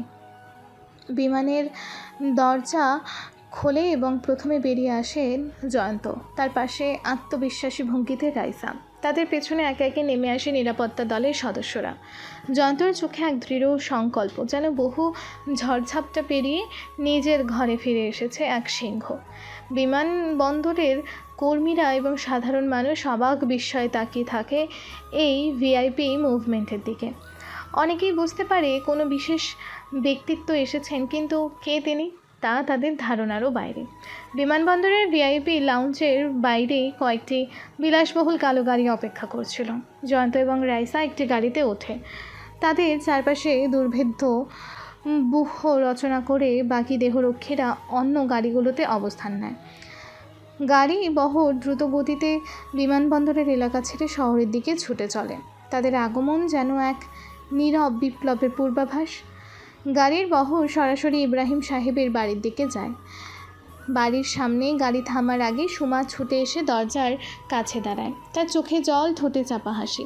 3 বছর পর আবারও জয়ন্তকে সামনাসামনি দেখতে পাওয়ার আবেগ তার সমস্ত অনুভূতিকে ছাপিয়ে যায়। গাড়ি থেকে নামার সঙ্গে সঙ্গেই সুমা ছুটে গিয়ে জয়ন্তকে জড়িয়ে ধরে। তাদের দীর্ঘক্ষণ কোনো কথা হয় না, শুধু গভীর আলিঙ্গন তাদের পুরনো বন্ধুত্বের উষ্ণতাকে আরও জোরালো করে তোলে। যেন সময় থেমে গেছে আর তারা ফিরে গেছে সেই পুরনো দিনে, যখন তাদের বন্ধুত্ব ছিল সব হারানোর একমাত্র ভরসা। তুমি এসেছো জয়ন্ত? সুমা অবশেষে আবেগ জড়িত কণ্ঠে বলে, তার গলা ধরে আসছে। হ্যাঁ সোমা, আমি এসেছি। জয়ন্তর কণ্ঠ ভিজে যায়। এই মুহূর্তে তার মনে সাফল্যের কোনো অহংকার নেই, শুধু প্রিয়জনের কাছে ফেরার শান্তি। তারা ভেতরে যায়। ইব্রাহিম সাহেব বিছানায় শুয়েছিলেন, দুর্বল এবং ক্লান্ত। জয়ন্তকে দরজার কাছে দেখেই তার নিষ্প্রাণ চোখ দুটো যেন এক নতুন আলো জ্বলে ওঠে। আঙ্কেল। জয়ন্ত এগিয়ে গিয়ে তার শীর্ণ হাত দুটো ধরে ইব্রাহিম সাহেব দুর্বল স্বরে বলেন, তার চোখে স্নেহের ঝিলিক।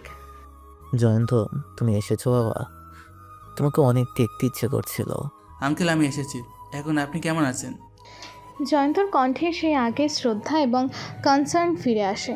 সে হাঁটু গেড়ে ইব্রাহিম সাহেবের পাশে বসে তার মাথায় হাত বুলিয়ে দেয়। তাদের মধ্যে দীর্ঘক্ষণ কথা হয়। ইব্রাহিম সাহেব তার শারীরিক কষ্টের কথা বলেন এবং জয়ন্ত তাকে সান্ত্বনা দেয়। পুরনো দিনের উষ্ণতা আবারও তাদের মধ্যে ফিরে আসে। সুমা তাদের পাশে নীরবে দাঁড়িয়ে থাকে, তার চোখে কৃতজ্ঞতার জল। এই মুহূর্তে যেন সব তিক্ততা ধুয়ে মুছে সাফ হয়ে যায়, শুধু ভালোবাসার বন্ধনটাই মুখ্য হয়ে ওঠে। কয়েকদিন পর জয়ন্ত আনুষ্ঠানিকভাবে বাংলাদেশে তার ব্যবসায়িক কার্যক্রম শুরু করার ঘোষণা দেয়। একটি বিশাল সংবাদ সম্মেলনে সে তার ভবিষ্যৎ পরিকল্পনা তুলে ধরে। তার পরিবেশ বান্ধব গাড়ি এবং অত্যাধুনিক প্রযুক্তির কথা শুনে দেশের মানুষ মুগ্ধ হয়। দেশের অর্থনীতিতে এক নতুন দিগন্তের সূচনা হতে চলেছে, তা অনেকেই অনুভব করতে পারে। সংবাদ সম্মেলনে সুমা এবং ইব্রাহিম সাহেবও উপস্থিত ছিলেন। জয়ন্ত যখন তার সাফল্যের কথা বলছিল তখন বারবার তাদের দিকে কৃতজ্ঞতার সাথে তাকায়। সুমার চোখে জল চিকচিক করছিল। তার বন্ধুর এই অভাবনীয় সাফল্যে সে গর্বিত।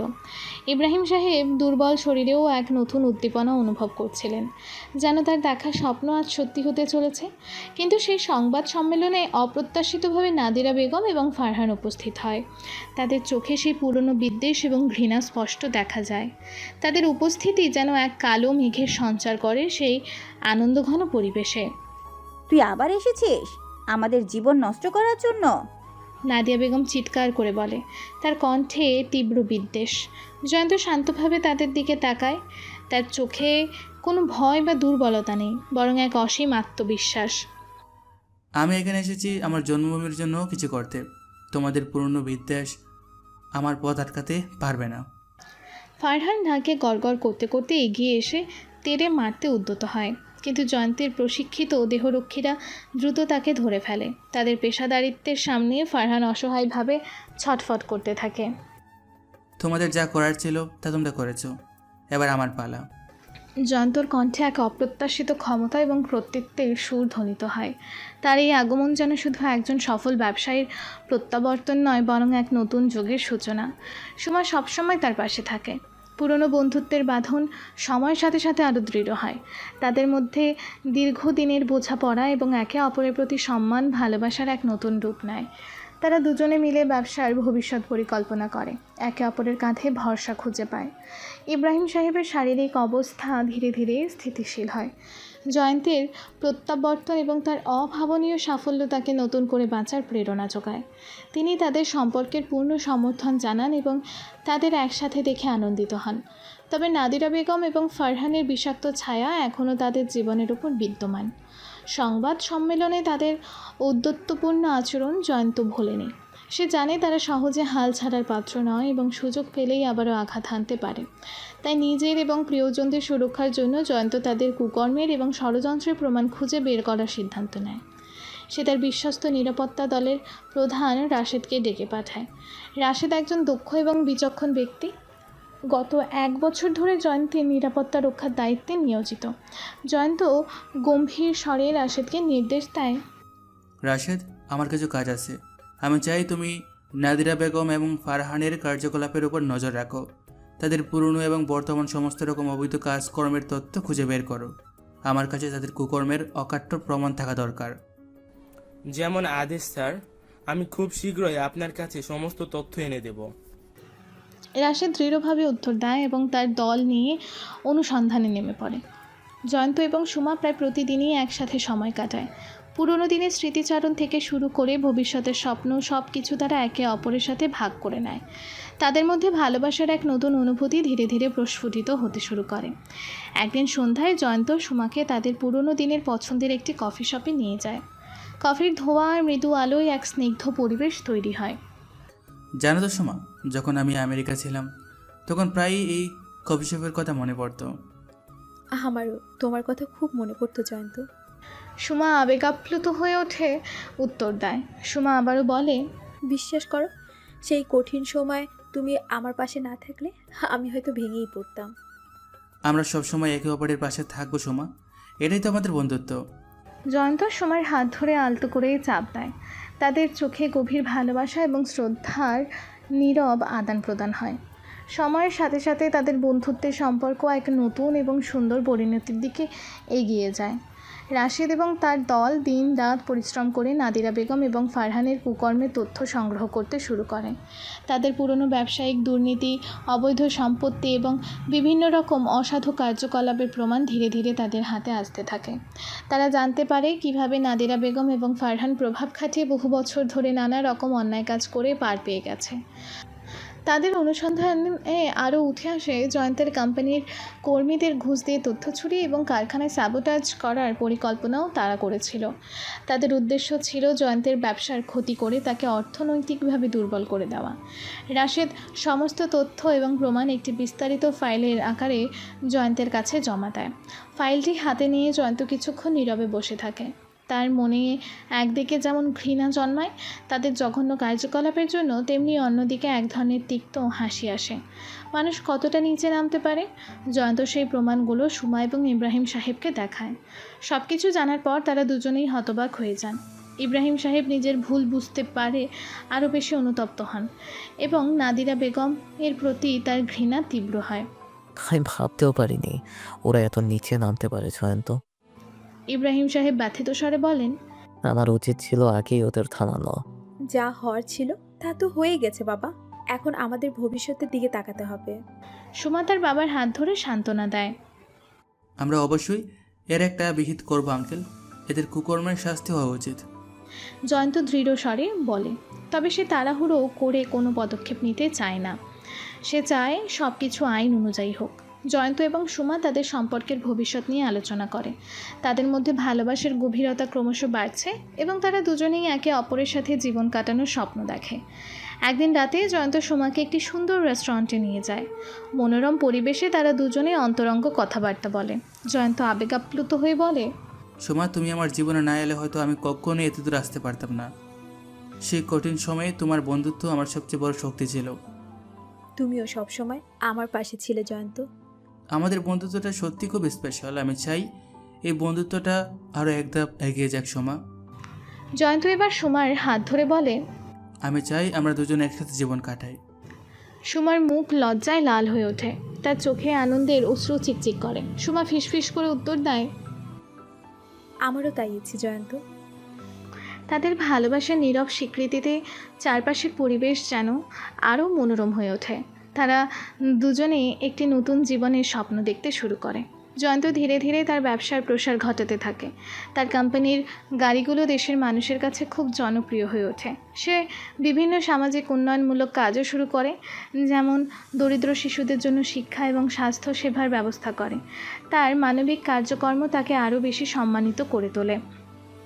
নাদিরা বেগম এবং ফারহান তাদের কুকর্ম চালিয়ে যেতে থাকে, যদিও জয়ন্ত এবং রাশেদ তাদের উপর তীক্ষ্ণ নজর রাখছে। তারা বিভিন্ন অবৈধ ব্যবসায়িক কার্যকলাপের সাথে নিজেদের জড়িয়ে ফেলে এবং প্রচুর অর্থ উপার্জন করতে থাকে। তাদের ঔদ্ধত্য এবং ক্ষমতার দম্ভ ক্রমশ বাড়তে থাকে। একদিন রাশেদ জয়ন্তের কাছে একটি গুরুত্বপূর্ণ খবর নিয়ে আসে। তারা জানতে পেরেছে নাদিরা বেগম এবং ফারহান দেশ ছেড়ে পালানোর চেষ্টা করছে। তাদের বিরুদ্ধে অনেকগুলো গুরুতর অভিযোগ জমা হয়েছে এবং খুব শীঘ্রই তাদের গ্রেফতার করার জন্য পরোয়ানা জারি হতে পারে। রাশেদ বলে, স্যার, আমার মনে হয় এবার আমাদের পদক্ষেপ নেওয়ার সময় এসেছে। যদি ওরা দেশ ছেড়ে পালিয়ে যায় তাহলে হয়তো কখনোই এদের বিচার করা সম্ভব হবে না। জয়ন্ত কিছুক্ষণ চিন্তা করে। তার মনে প্রতিশোধের কোনো আকাঙ্ক্ষা নেই, কিন্তু সমাজের শান্তির জন্য এবং ন্যায়ের প্রতিষ্ঠানের জন্য তাদের শাস্তি হওয়া জরুরি। জয়ন্ত শান্তভাবে নির্দেশ দেয়, ঠিক আছে রাশেদ, তুমি আইন অনুযায়ী যা করার প্রয়োজন করো। জয়ন্তের নীরব নির্দেশে রাশেদ এবং তার দল নাদিরা বেগম এবং ফারহানের ওপর কঠোর নজরদারি বজায় রাখে। তাদের দেশ থেকে সমস্ত পথ বন্ধ করে দেওয়া হয়। যখন তারা বুঝতে পারে পালানোর আর কোনো সুযোগ নেই এবং তাদের কুকর্মের জাল ক্রমশ সংকুচিত হচ্ছে, তখন তাদের মধ্যে আতঙ্ক সৃষ্টি হয়। একদিন সকালে নাদিরা বেগম এবং ফারহান তাদের বিলাসবহুল বাড়িতে বসে নিজেদের ভবিষ্যৎ নিয়ে আলোচনা করছিল। তাদের চোখে ভয় এবং হতাশার স্পষ্ট ছাপ। ফারহান অস্থিরভাবে পায়চারি করতে করতে বলে, আমার মনে হয় আমাদের দেশ ছেড়ে পালানো উচিত ছিল সেই দিনই। নাদিরা বেগম আতঙ্কিত স্বরে উত্তর দেয়, এখন আর সেই সুযোগ নেই। ওই কালো ছেলেটা নিশ্চয়ই আমাদের উপর নজর রাখছে। ঠিক সেই মুহূর্তে তাদের গেটের বাইরে কয়েকটি পুলিশের গাড়ি এসে থামে। সাইরেনের তীক্ষ্ণ আওয়াজে তাদের বুকের ভেতরে কেঁপে ওঠে। কিছুক্ষণের মধ্যে সশস্ত্র পুলিশ অফিসাররা তাদের বাড়িতে প্রবেশ করে। একজন অফিসার গম্ভীর স্বরে জানায়, আমরা আপনাদের গ্রেফতার করতে এসেছি। আপনাদের বিরুদ্ধে বহুবিধ বেআইনি কার্যকলাপ এবং ষড়যন্ত্রের অভিযোগ রয়েছে। নাদিরা বেগম এবং ফারহান প্রথমে হতভম্ব হয়ে যায়। তারপর তারা বাধা দেওয়ার চেষ্টা করে, কিন্তু পুলিশের দৃঢ় মনোবলের কাছে তাদের প্রতিরোধ ব্যর্থ হয়। হাতকড়া পরিয়ে তাদের দুজনকে গাড়িতে তোলা হয়। তাদের গ্রেফতারের খবর খুব দ্রুত শহরে ছড়িয়ে পড়ে। নাদিরা বেগম এবং ফারহানের গ্রেফতারের পর আইনি প্রতিক্রিয়া দ্রুত গতিতে শুরু হয়। জয়ন্ত তার আইনজীবীর মাধ্যমে তাদের বিরুদ্ধে সমস্ত তথ্য এবং প্রমাণ আদালতে পেশ করে।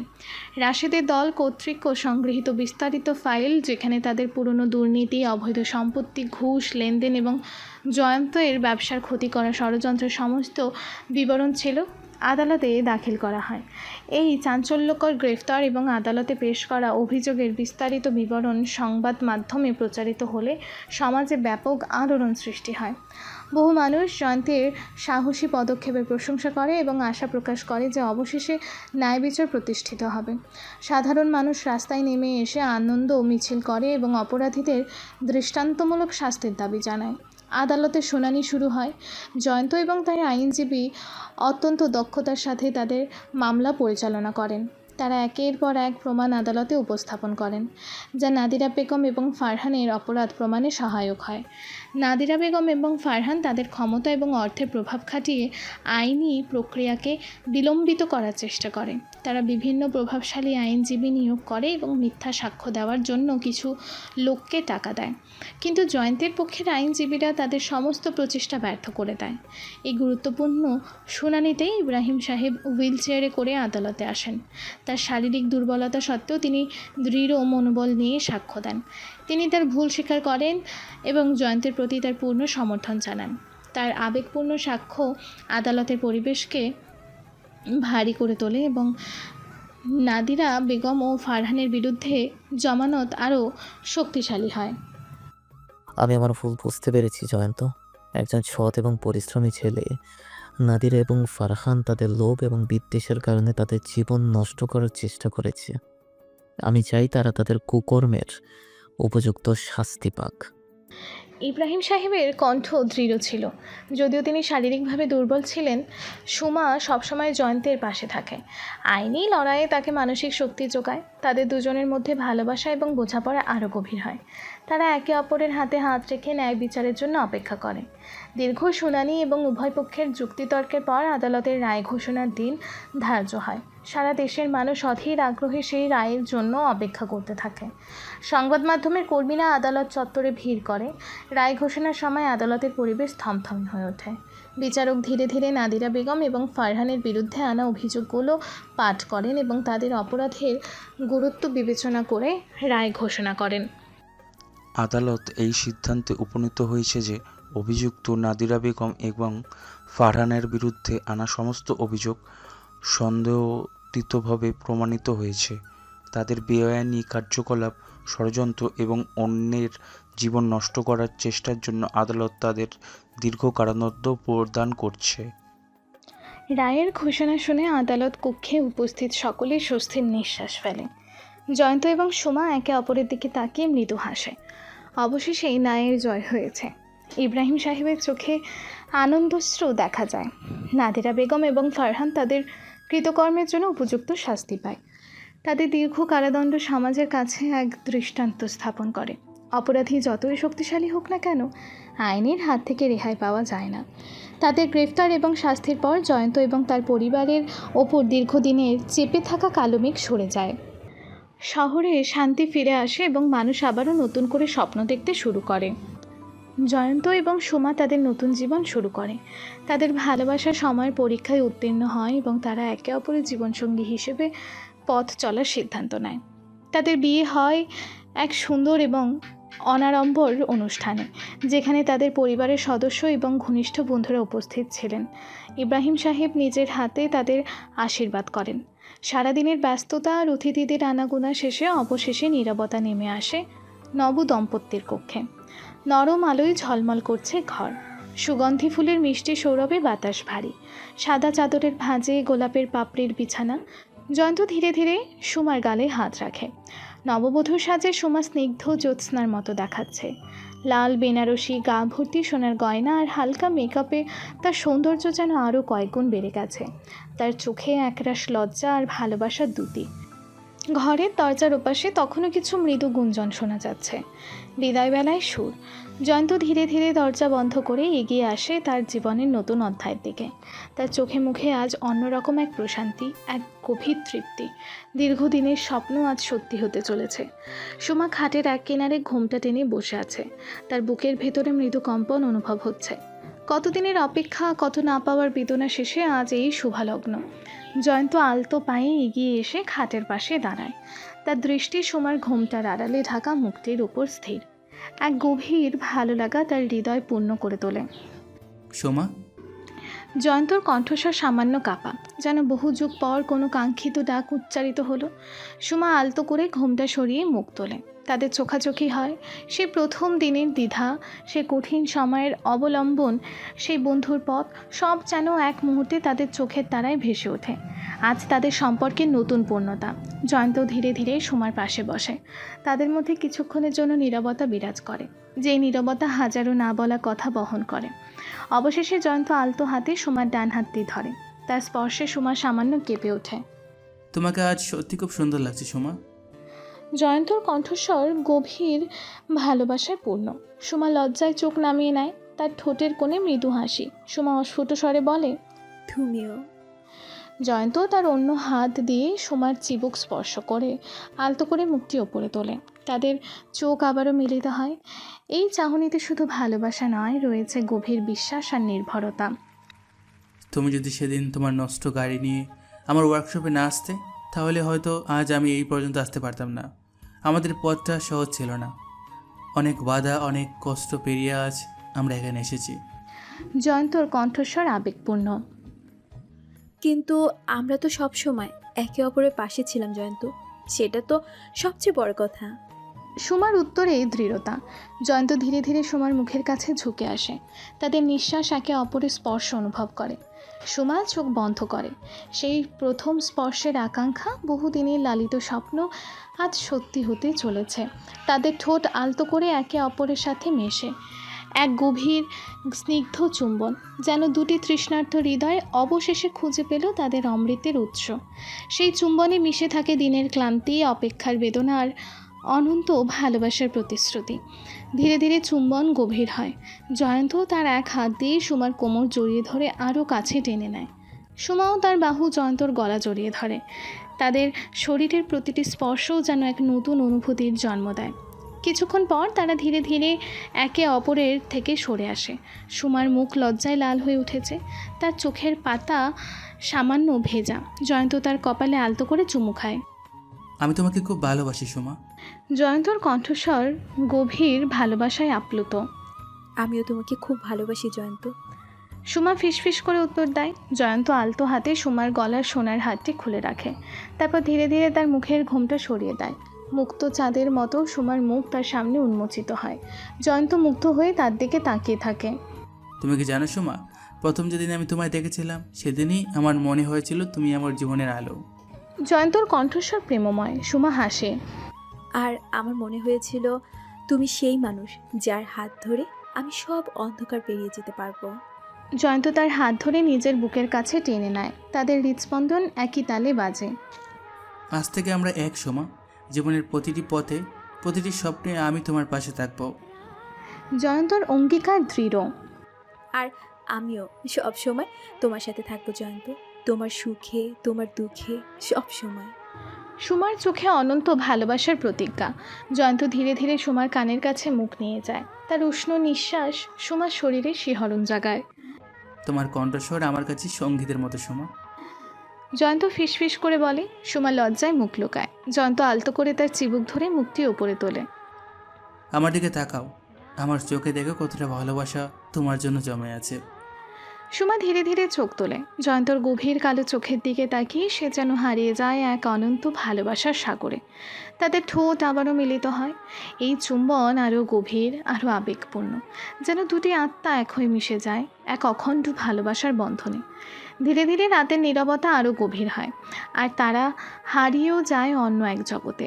চারপাশে সব আলো নিভে আসে, কিন্তু দ্রুত হৃদয়ে জ্বলে ওঠা সেই নিস্তব্ধ আগুন নেভে না। রাত গভীর হয়। দুজন মানুষ, এক আত্মা, ভালোবাসার মৌন উৎসবে মিলেমিশে একাকার হয়ে যায়। জয়ন্ত এবং সুমা একে অপরের বাহুডোরে আবদ্ধ হয়ে শুয়ে আছে।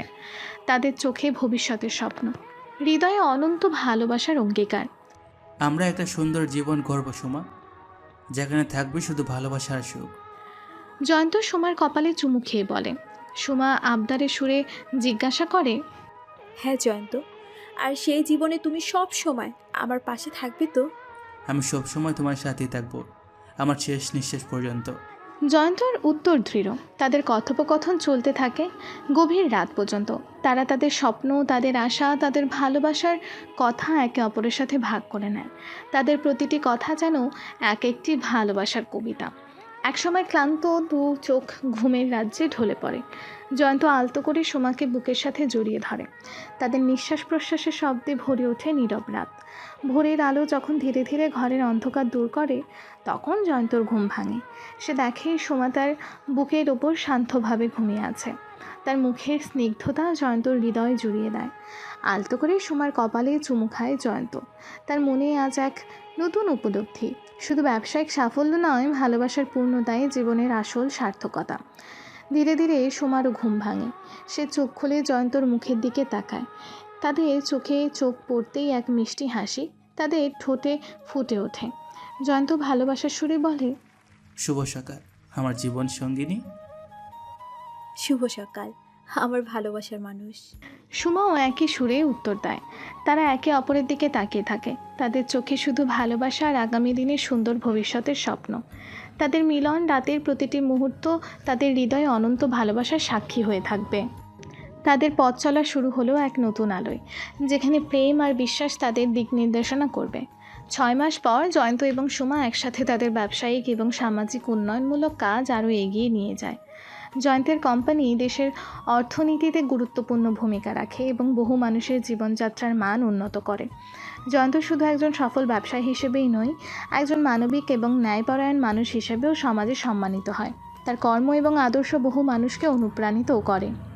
তার জীবনের গল্প প্রমাণ করে সততা, পরিশ্রম এবং আত্মবিশ্বাস থাকলে সকল বাধা অতিক্রম করে সাফল্যের শিখরে পৌঁছানো সম্ভব। আর ভালোবাসার শক্তি সব অন্ধকারকে জয় করতে পারে। সুমা সবসময় তার পাশে থাকে, তার অনুপ্রেরণা এবং সহযাত্রী হিসেবে।